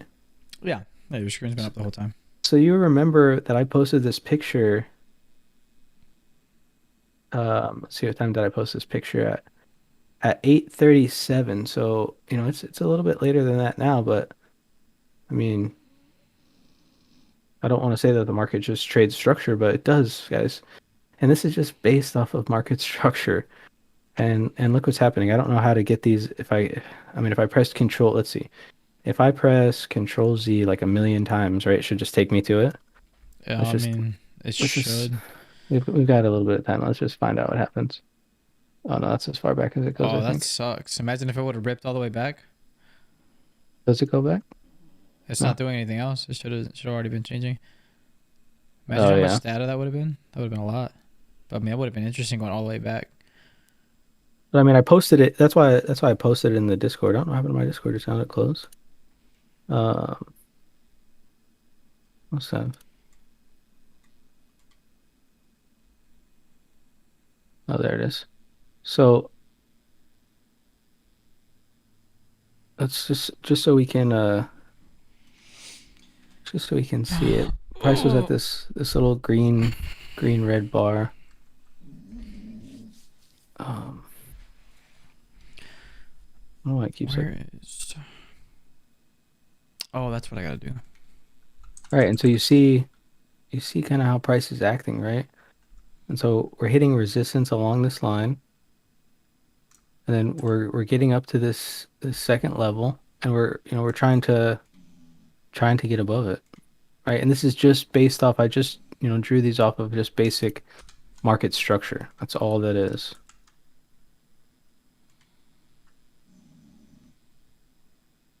And so that's how it was zoomed on the picture, is like that. And this is going to be our high area of resistance up here for sure. He said you do have a crystal ball. Does, bro? I'm telling y'all. Could have gone deeper before returning to structure. Probably only holds so many commands. Jeez, dog, you're a fucking wizard. Sorry, let me elaborate. Put 10K into front because of BitBoy at 280 and now it's 107. Lesson learned. Yeah, that's a tough thing about following people. Yeah, there really is a degree of like, there's like a certain level of there's a certain level of tolerance that you should have that you just never have because you don't really have the experience in the beginning. Like you kind of, because like realistically, if you're like trying to signal off of somebody, you just kind of you don't have like too much of an opinion in the market because you're brand new, but you want to participate in it, and there's nothing wrong with that. It's just growing from that lets you become the trader you want to become. Right, and the biggest thing too is that you you don't like for me, I don't let my bias get me. Like, yeah, I drew that picture because that's what I was, that's what I was expecting to happen, right? But I didn't keep it on there because if you keep something like that on your screen, you're gonna just kind of keep holding on for dear life. And if we start trading lower, you're like, no, no, no, it's gonna go back. It makes sense if it's gonna go back. But market structure breaks down sometimes. It doesn't always work. When the ES first passed over, uh, I think it was like 3,300. I thought for sure that it was going to pull back, right? I even shorted, um, and got blown out because I was just trying to predict the future instead of just listening to market structure. You got hit with that yeet McGeet. Yeah. So you're not saying nothing. That's how you know you got hit by that yeet McGeet. Right, yeah, I did. It wasn't super fun, but part of the journey, right? So you go up, you go down. I'd love to blow up like one of these guys, like BitBoy. Like apparently, you you guys are kind of saying, he really doesn't know how to trade. It seems like he just has like, a ton of cash and a huge following. If he could learn my strategy with his, bankroll, might be able to turn him into a pretty successul trader. Oh, he'll be So steady, bro. if you guys want to spam him and get him on the stream, and I'll teach him market structure, and he could turn what he probably has over. He said he makes 30K a month just off of Bybit. So he probably makes about $1 million a year with all the other income sources that he has. Turn that into exponential wealth. He's chilling, bro. He's chilling. Right, and then once you get $22 million, you take those $22 million, invest them into various government bonds at an average of about 7%. That's going to net you about like $35,000 a month. And if you can't live off $35,000 a month, like what the fuck are you doing? So, Yeah, 22 million becomes, that's go the ahead. key. That's the key number. 22 Yeah. million. That's all you need. Then it becomes like lifestyles, like is your income overseeing your expenses, or do you have too much money you're not investing, is that why you're not getting anywhere, like or is your expenses too high in relation to your income, and you just got to find that balance, and it becomes like a lifestyle. He lost 8 mil in the recent crash, huh? Yeah, bro, I'm Hit Boy telling said you, he is taking Jason Casper course. the Yeet McGee is out there. Y'all gotta watch out for the Yeet McGee. Oh shoot. Think he's already lost 20 million since the top.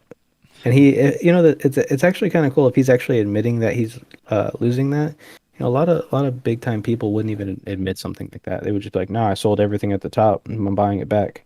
He's funny, bro. He'd be saying, he's like, I just got completely wrecked. It's like, it just makes people, it definitely made me feel a little bit better when he said that he lost money when Bitcoin went from 60K down. I'm just like, oh, okay. Well, it's not, it's probably unrealized, but unless he was leverage trading, which then the Yeet McGee definitely got him, bro. 22K isn't enough. But you seen that video, that monkey that pushed the turtle into the water? You seen that, bro? When I sent it to you on the text? Oh yeah, when it was like the green dot, right? Yeah, dude. No, I was like, I was trying to, I just want to see if I can put a green dot on there, and like the monkey just pushing the turtle into the water. Like the monkey had no business pushing that turtle into the water, bro. He just pushed him in there. Like, what the heck? He got nothing out of that. Yeah, monkeys are interesting for sure. That was crazy, bro. They said, they did it to get a kick out of it, bro. I'm gonna push a turtle into the water. That's the market maker with the green dot. Just eat. You want Bitcoin to go up? Okay, psych. I'll be right back, bro. No, you're good, man. Guys, it's all about consistency and being steady with it. Okay, that's what it's about. You gotta make sure that everything in life, right? Like we were talking, like me and Blaspheme, we're saying everything in moderation, even moderation in moderation. You gotta take everything one step at a time, learn and adapt and overcome. And we're building it as a community. And honestly, it's freaking great. It is awesome, because at the end of the day, you guys are getting a lot of valuable knowledge, and I think you guys are starting to realize it, that the market structure and the idea of how the market trades is more important than what the price is or what's happening right now, and that the psychology is actually a lot stronger than what you've seen it to be, because now you see how strong psychology can be. You see how market makers use that psychology against you. All that crazy stuff, man. Crazy stuff, guys. No, honestly, awesome. It's cool that you're here. It really is. You know what I'm saying, Brad? Say that again. Sorry, I just got back on. Oh, no, you're good. I mean, just honestly, bro, like, to take, like, just to, like, take a moment, to have a moment of realization, like, we're really doing it, like, it's kind of hard, to really see that, but, like, guys, like, it's happening right before our very eyes. A community that's growing, that's honestly built on finding value, making money, right? And at the end of the day, being selfless. Like that's the key part, is that the Discord is becoming a magnet for people to come in, and nobody there is toxic. And if we find somebody who's toxic, we'll maybe they had a rough day, something, right? But all of us generally know, like, if somebody comes in there with that kind of stuff, all of us are like, hey man, like, we kind of don't do this here, and it's just, we're all on the same page, right? Nobody's here for these stressful arguments or nothing. We just all want to come together, see what we see. Values there. We know, and we see that the price is coming up. We all exchange some TA, and then it's like, oh, okay. Now I learned why my narrative was maybe a little bit too obscured, by my thought process. But at the end of the day, you may potentially be saved from a trade that you were gonna take, and it was just that one person. So that one little thing, you're like, oh wait, but that's right, things like that, guys. I mean, they have been happening in the Discord a lot, a lot. Even with like, y'all see Brad, doing his analysis and stuff, but like, there's been times where people in the chat have said things and he's just like, oh, that makes sense, because you got to be open to things like that. You got to be open to the psychology of the market and who participates in the markets. We have that information easily accessible to us. It's just hard to see it from the third person, to know that you are participating in a psychologically structured I wouldn't, just in a psychologically structured market that goes off of what your thought process is on how your emotions are for that particular time. Oh, I Tom needed said he that can sip of feel a water. shift in his mindset for real in the last week. Yeah, that's awesome. That's what I like to hear, right? And that's a big thing here in the community is that if you can get this right mindset on, you're gonna have not only become a better trader, but you're just gonna become a better human being, right? And that's really what I'm after, is like for everyone to just be like a better human being. There's so many just fucking terrible people out there that if they could just understand that they're being terrible, it's the thing is that they're so convinced because they haven't figured it out that they're not being terrible, that they think that they're being normal, because of so many. I mean, there's so we could go on forever about why people act like that, but you know, if I could just help, just one person at a time, that's my whole goal. Man, and goals is where you start. That's step number one. No matter what, step number one is what needs to get done. Once you knock out step number one, step number two is only, just as hard as step number one was. And if step number one really wasn't that hard, which 9 times out of 10, what people don't understand, their mindset is like they can do something. It's just that they think they can't, so they shut off any possibility of ever achieving that idea. You know what I'm saying, Brad? You know what I mean? Mm-hmm. Isn't that crazy how that works? Like, there's so many talented people that like are maybe just too nervous to go to a talent show that they can express their gift. Or maybe some people would have been great YouTube, like me. I almost didn't make this YouTube, bro. Yeah. I almost didn't do it. I just thought that I was gonna be someone that nobody was gonna look at. I thought that the stuff I was gonna give wasn't gonna be as good as the next guy, because why watch me? But well, I mean, at the end of the day, guys, there would be no community, if I didn't step out of that zone and kind of like just do it, right? Just do it. And if it doesn't work out, worst case scenario, it didn't work out. But don't shut yourself off from doing stuff that you think you can't do. Let yourself prove that to yourself. Let your own actions prove that. Try it out and see if it works. That's like what it's about. It's like Bitcoin. I mean, there's people here, right, that are just watching for educational purposes and aren't participating in the market because they feel like they don't have the knowledge, right? Go on the Discord, ask people for some advice. Me and Brad, we're gonna go in there, give you some advice, whatever you need, right? But at the end of the day, in one way, shape, or form, you just have to take the risk. And so it's better to just understand how to manage the risk. That way, when you go in, you're always safe in your trades. That's what we try to preach here, really. The way to go about it. It's not just, hey, go along here, bye, bye, bye, bye, bye. It's like, this is the reason for that. This is why you do this. We're good. Let's get it. And then your trade's going to be up. And you're going to be like, oh, man, I made that much money. And then your next 20, 30 trades are going to be up, right? You're going to lose a few, which you're going to have tight stops in. But then at the end of the month, right, you're going to look at it and be like, okay, this is how you become a breadwinner. This is how you do it. Right. Exactly. And you're just, and Collecting then that bread.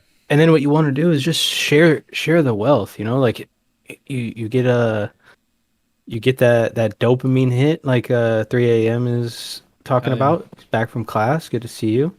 And you pass it forward, right? Pass it forward. Do something nice for somebody, right? Not only is that going to make you feel good, and that's not really the reason you should be doing it, but when you do nice for somebody else, it makes them feel good, right? And then that kind of stuff is contagious, guys.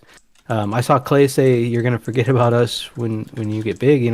That's that I can guarantee you. No matter if we grow this Discord to 1 million people, we're not gonna forget about you guys, right? That's so true. it's I mean, yeah, the chat's going to be, pretty compacted, but guess what? We'll get some more people in here to have these questions pinned and make sure that we get to all of the questions. I'll stay on the stream for however long it takes to make sure. And then, like I said, you guys have me on the Discord. You can send me a direct message if you have a question. And anyone that sent me a direct question before can tell you, you know, I answer, pretty much everything that I get on the Discord. Anytime anyone sends me a message, I'm pretty active about it as far as, responding to it. And you guys can see the two pictures here because I just posted the other picture. So here's the original picture that we posted, and then here's the same picture, but with the run up from before. So, I mean, it's not perfect, but close, and it's literally just based off market structure, guys. All I did was copy this down move, flip it, and put it on the upside. So it was, the market doing what it just did in reverse. Oh, god damn it. Where's the top of Discord at? You're looking for... Oh, there we go. I was trying to drag it out of the way. It's like getting in my way. This man having a hard time. For real. Brad answers everything. I mean, everything. Yeah. For real. I got dementia. So, what did I just do? Oh, wait, no. What did I just do? Repeated that like 30 times. Like, bro, you good? You need your medicine, man?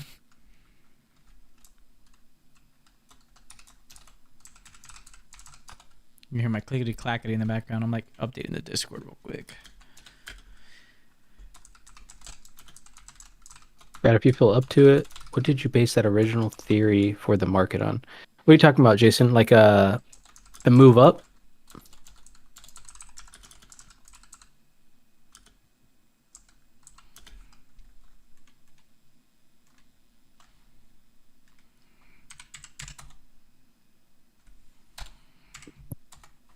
The meaning of life. Just watch Planet Earth, bro. I love that show too. Especially, I love anything in an English accent. You know what I mean? Just you hear that English accent, you're like, man, I wish I had an English accent. Mechanical keyboard clatter. Yeah, that's C130. He's got that gaming keyboard, and he's just back there just smacking that thing. You already know, mate. I'm actually back here just taking this keyboard and clicky clacky. You know what I'm saying?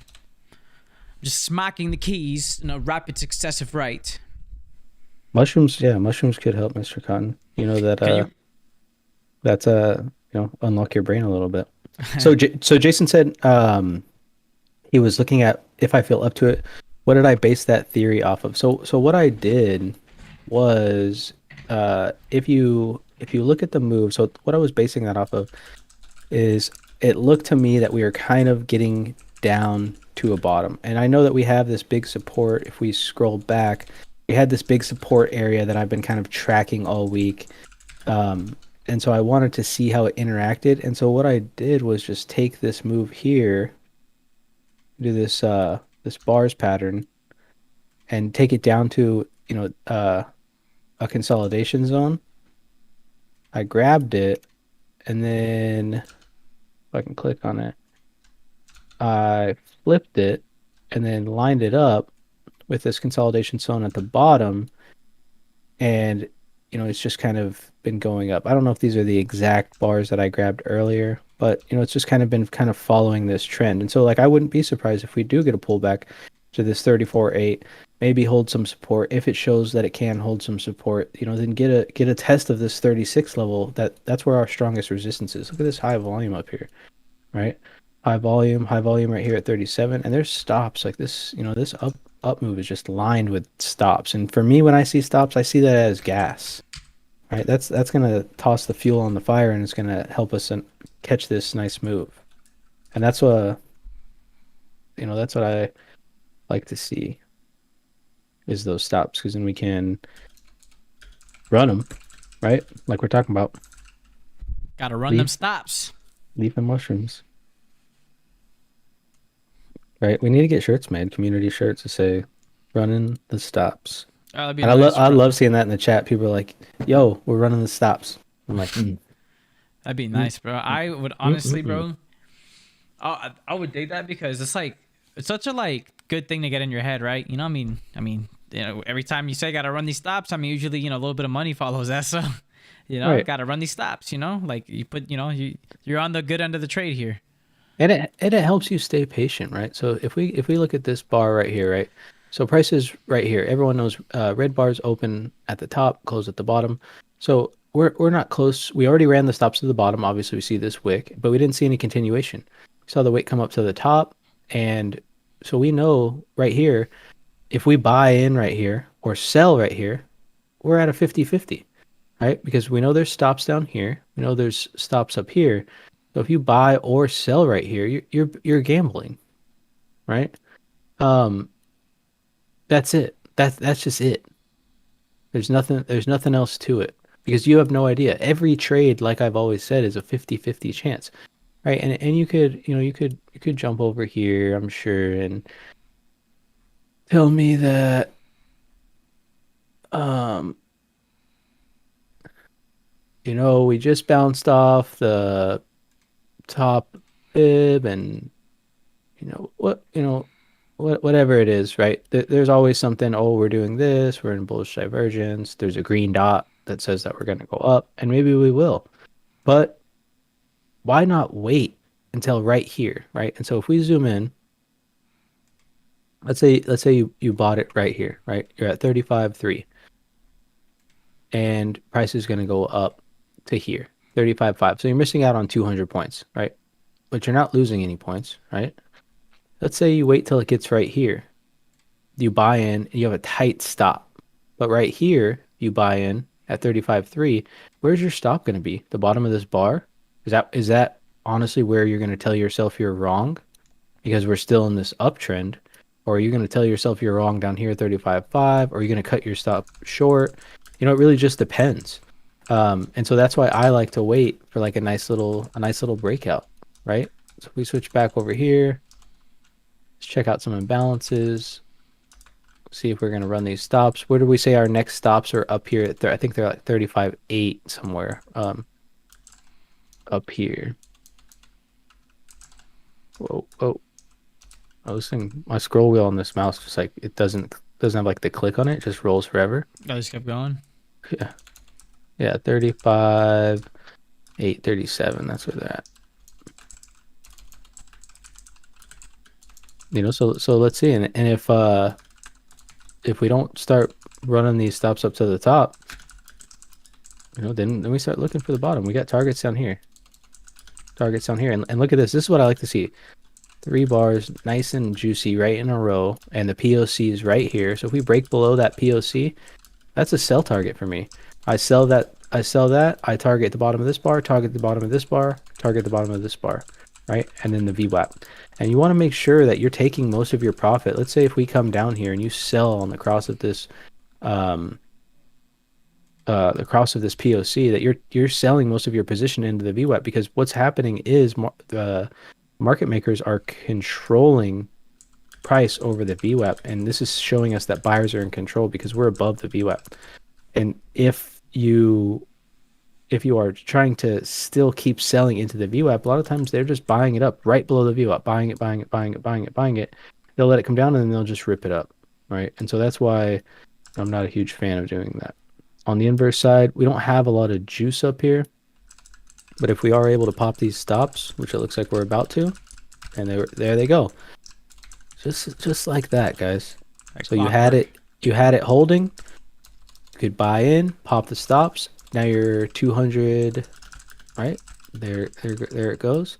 You're 200 points in profit, and you're taking some profit off the top, right? So here's our initial buy-in spot, or maybe a little bit lower before we ran the stops.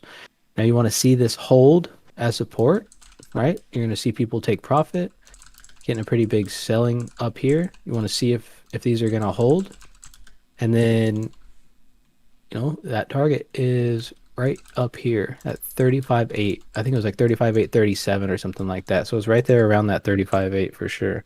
That's what we're looking for.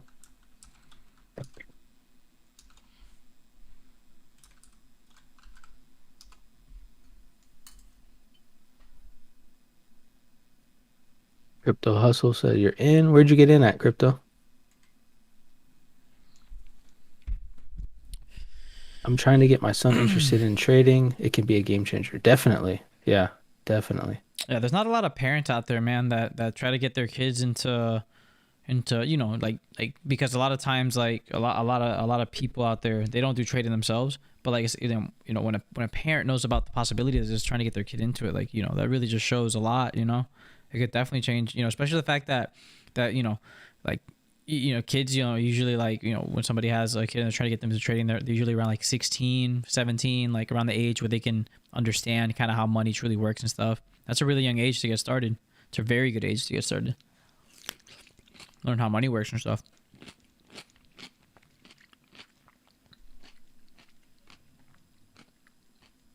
So here's the top of this. This is that.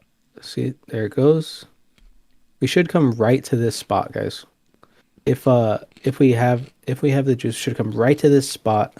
Hesitate for a little bit, and then we're either gonna run the stops up to here and get to my alarm, which is gonna trigger us at 36. That's where I'm gonna get a message to my phone that says, "Hey, open your chart." Or, you know,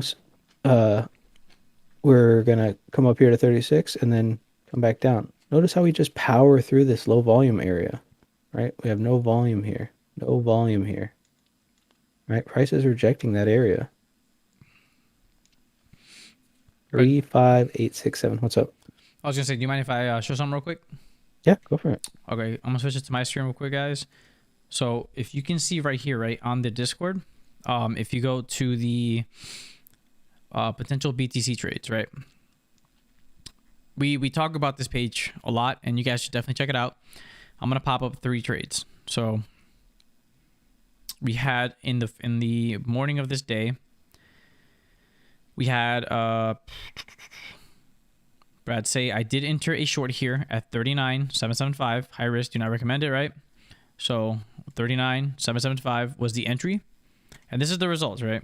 Here's what he said. Entered the short here at 39,775, which was around right here where this bar is going down, right? And the trade was an overall 5% move. That was a good juicy move, right? That's before leverage. I know a lot of you guys like using leverage, right? But like, I mean, even at a minimum 2x leverage, that's a 10% move if you like manage risk the right way. And we also have another update, right? Based off of that, at the 39,775, and the entire trade went down 8.34%. So it went down even more. The same trade, right? That's crazy. And as we continued here, we can look at another one. This one right here, short entry at 35,665. At this time, it was up 2.35% from when it was called. Here's the post, right? Today at 142 on this date. And then we have this one, right, for today at 614, right? Short here at 34,540. Okay. Here it is, right? Short here at 34,540, and it was a profitable 2.62% return. And that's like where you make your money, guys. It's like, you don't have to go for these long, crazy swing moves. I mean, like you can take a little bit of money as you continue. I'm just letting you guys know this is, a good page to look at, because the TA gets done anyways, right? Brad trades Bitcoin, so he's doing the TA anyways, but he's just pretty much sharing with you guys that crystal ball that he has. So he's not letting me see. I know he has a crystal ball. It says he doesn't, but it says like the price. Could be like one of those 8-ball things, right? You shake them up and it tells you, whatever you ask it. Apparently, I keep getting please try again. I'm like, what the heck, bro? But I wanted to show you guys this channel. It's called Potential BTC Trades in the Discord. Check it out. Really good page for you guys. If you guys are looking for legitimate signals on where you should be heading towards the market, use it as a confluence page. Didn't mean to cut you off, Brad, but yeah, just want to say that. No, you're good. All right, I'm gonna pop your screen back up. All right, you're good.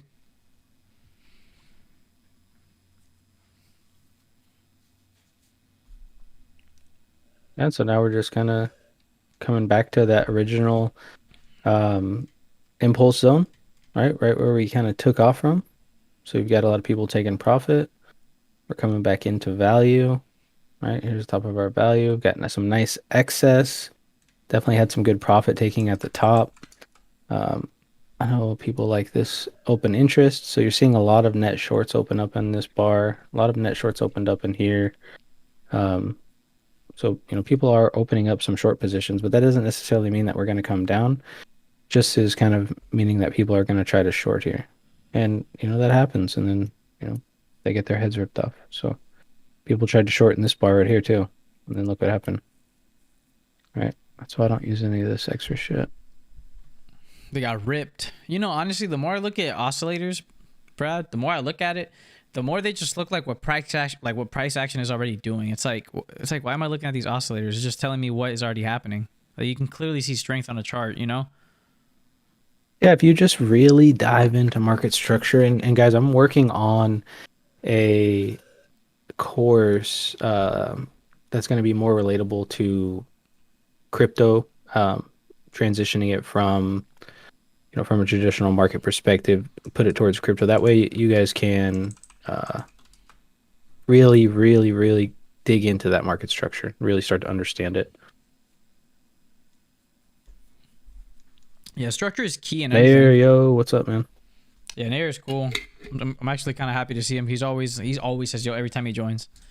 I'm like, where? Because I do notice when certain people, like, I know people are saying, oh, you guys aren't gonna remember us if you blow up, blah blah. But like, I already like remember and know when certain people aren't in the chat.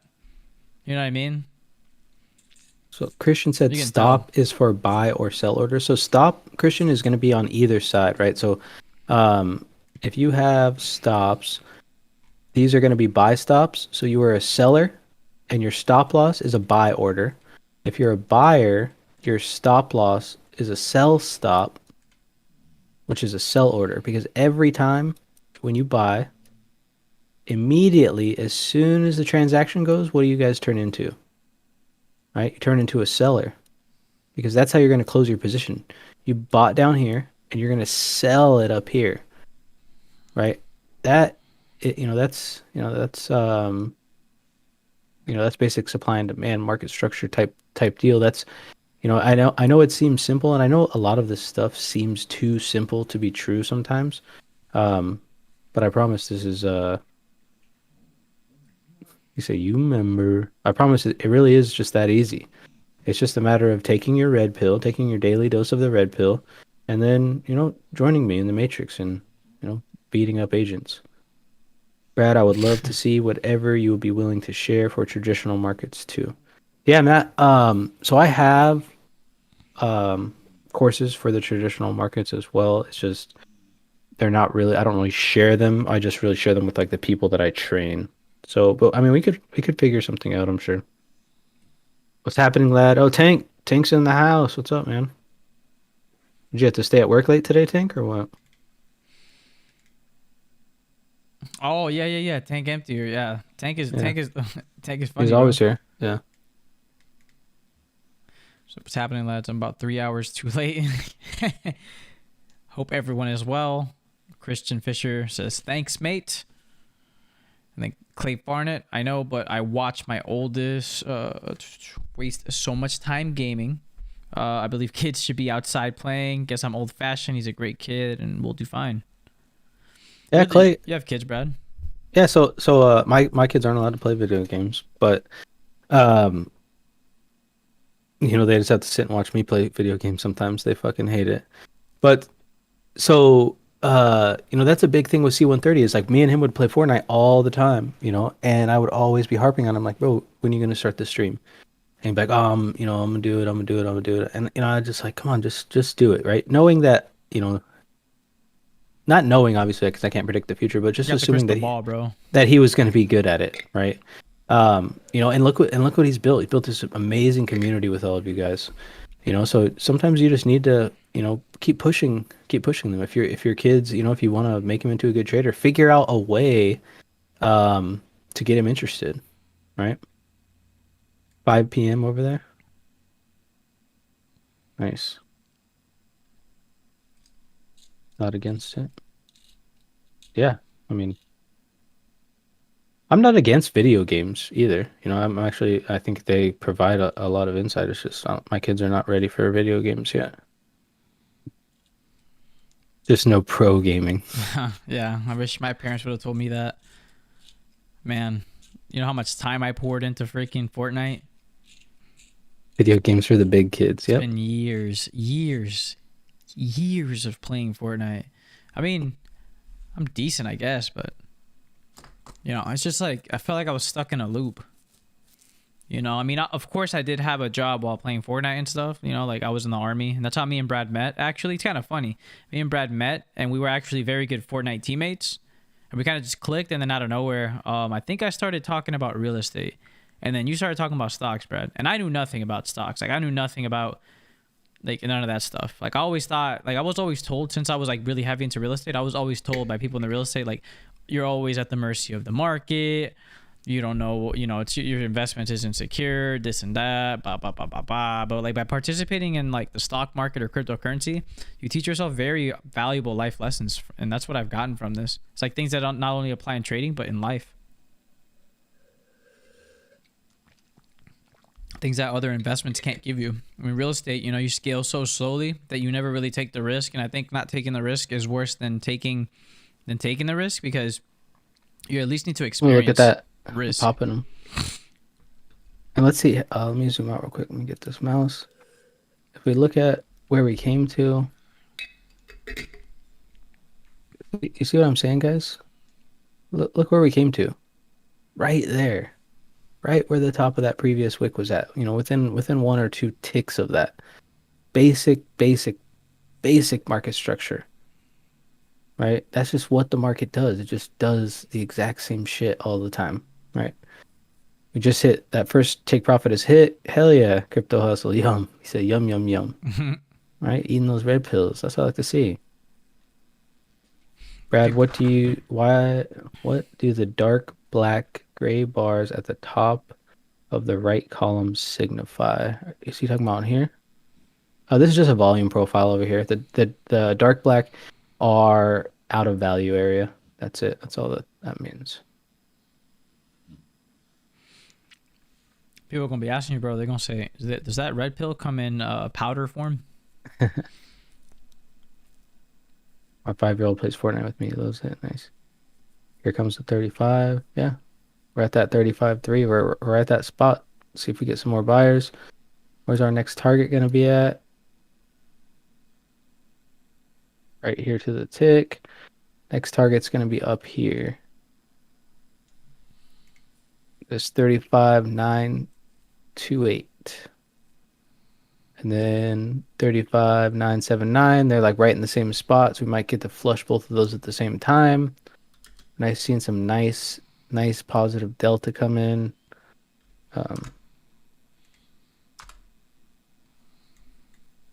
If we can flush those.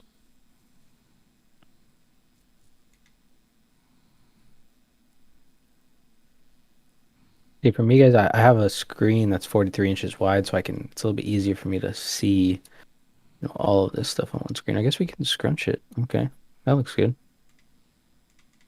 Yeah, so here's our stops. These are our targets right here. Starting to put in some nice excess. We got some single prints up here too, so it looks like if we pop these, might be able to catch a nice little run. But you see what I mean, guys? Like look at that top. Same, like, to the tick, basic market structure. And where do I think that we're gonna go if we keep going up? Probably right here, right where all this structure was from. We had to pop up and then a nice little breakdown, market structure. The market's messing with us a little bit this weekend, ripping stops to the up and the down. So if we keep going, we should probably cut these stops, and then we'll come right up here, see if we can close these single prints and get up into this value area up here. Is that your Discord blowing up, or is that mine? It's not mine. I don't have a... Oh, somebody posted a shirt that says running the stops. No credits, dude. Nice, that looks cool. Brad, you going long at 36. It just depends. I really want to see this thing. I'd really like to see this thing pop this like 36.3 level. I mean, I should have. This would have been a nice level to get long. The one that we called out on the stream. Um, I'm probably not going to stay up. So if it runs it tonight, I'll probably miss the trade. But there's plenty of more trades out there. I don't have the want to stay up all night to manage the trade. So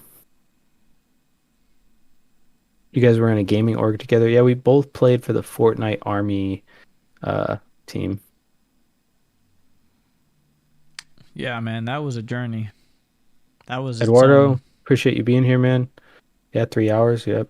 That's what's up. That's the best thing about the community, man, is like people stay around, you Take know. it easy, Eduardo. Come for the plays and, stay for the love. Everybody should always have a place to call home, man. Like, you guys are awesome. It's glad that we can, just chill and just all go over stuff. I mean, and me and Brad, like at the end of the day, we're just human beings. So since given the fact that we are human beings, it is, it's very amazing seeing what you guys get to do, and it's interesting talking to you guys and stuff. It's awesome. You guys ever get tired? Yeah, I pretty much live in like a constant state of tired. Yeah, I get tired. Honestly, yeah, we're working on a lot of things, guys, and we want to make sure that you guys get the most content possible. So we're trying to like put together a bunch of stuff, and you know, it's different. It's different, right? Because we actually care about the community. So for for a YouTuber, for people to come together and to want things to get better and to improve, you have to see what you guys, what the guys that are following you want. That's why I've made a suggestions page on the Discord for you guys. We want to change shit up and make sure that you guys are able to get the content that you guys want, the content that you guys need. Because we could give you both what you want and need at the same time. We just have to know what it is, and so that way we can come through and deliver to you guys quality content from people that you enjoy watching it. At the end of the day, you can just go ahead and make more money and be a more intelligible or a more intelligent trader. I said intelligible, more intelligent trader as you continue. I've messed up like 3 words today. Bangs are energy drinks, long and short, like Monster or Red Bull or anything like that. I am unintelligible. Just thought about that. I said unintelligible. Unintelligent.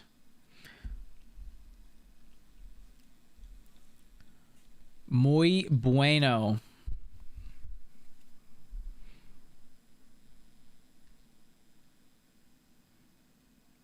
Brad, what you eat at Taco Bell today? Chalupa, always. Oh, Same thing. chalupa. Chalupa, just fill it with tapatio and sabes. Yeah, and then you say, "Hey, this is spicy. Y'all got the milk? Come on now." No, no, no, no, no, no. Yeah. Come Don't on. even Yeah, don't. okay, Let's not okay, get okay. started with Puerto Rican people Oh, and okay. y'all think bananas are spicy. Bananas, bro. You think onions are spicy? Fool, mess with me. What the heck, bro? Get out of here. What the heck? This man. What the world? No artificial colors though. 300 milligram caffeine. That 300 milligram is like the standard for what your top-notch caffeinated beverage should be nowadays. Yo, long and short, you're in Canada. Did the Leafs win? I didn't get to see the end of the game. Brad, what is your view on recent developments in Matic? It has been acting really volatile. Um, It's an Ethereum coin, I think. I haven't really even looked Me into Matic too much. neither, actually. Yeah, I kind of like, I've been hearing about it, but like I kind of try to stay away from altcoins that are like too far out. Because like the competition is already, the competition. Everything else, you kind of just really speculating very heavily. I mean, but if you're just trading it, Yeah, if you're yeah, just, I yeah, don't. of course, if you're just Yeah. trading it, yeah. Yeah, It's so just, the things that I really like, are like Ethereum, XRP, XLM, just because of the utility that they have going forward. So they have like good probability of being adopted by the banks, and that the banks they control pretty much everything. And if like XRP or Ethereum gets adopted by the banks, well, that's going to be a game changer to for GG's. sure. I think Ethereum layer 2 solution for fees. Who is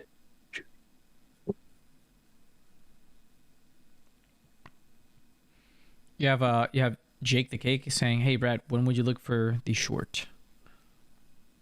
I wouldn't look for a short until we get down back below like 35, 3-ish. That's where I'd start looking for a short.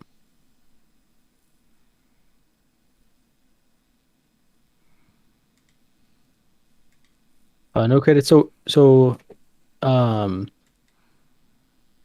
we might go back down to the POC, but it really just depends. So we're opening a new session here now, um, according to this.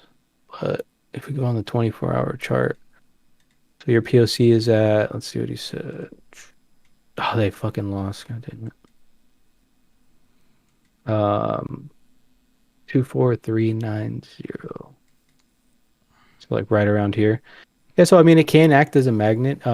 Typically what I like to use it as is it's just gonna act as a support. If it comes down there, it should act as a support. Let's run these.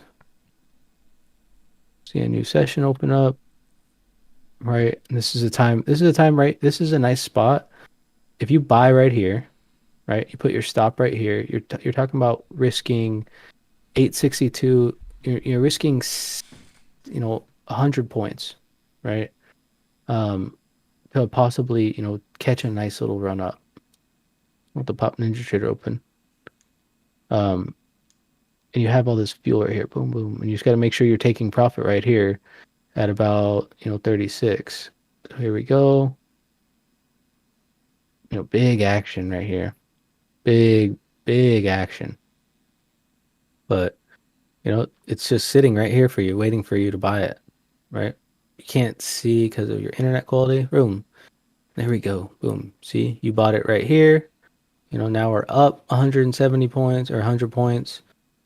Now you want to follow for continuation. Yo, Brad, what's the value area we need to reach? Can't see because my internet. The value area, so that like the target, like let's say you were just getting this trade, would be that 36,162.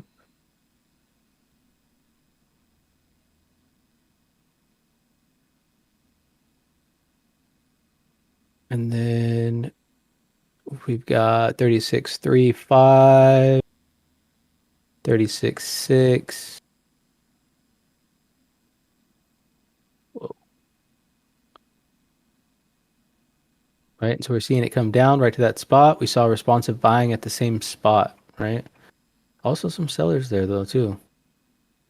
Let's see if they just decide to keep running it. If we take a peek, where did it come up to? Look at that. Top of this wick is right here. Top of that right there. See what I mean, guys? It's literally just like,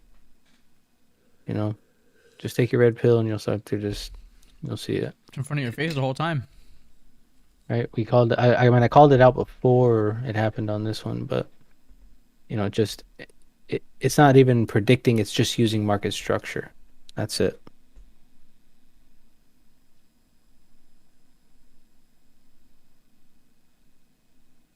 Good meeting, y'all. I'm out. I'll see you later, Master. I know you made some cash today, so good stuff. Crypto, you still holding?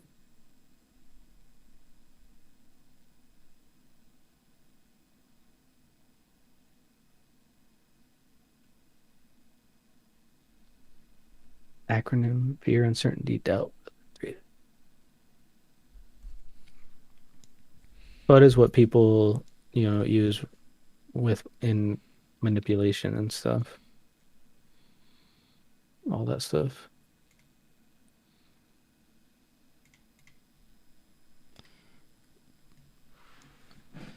All right. How are you feeling, Brad? You wanna come to a halt here and kind of just cut the stream for today? Yeah, that sounds good.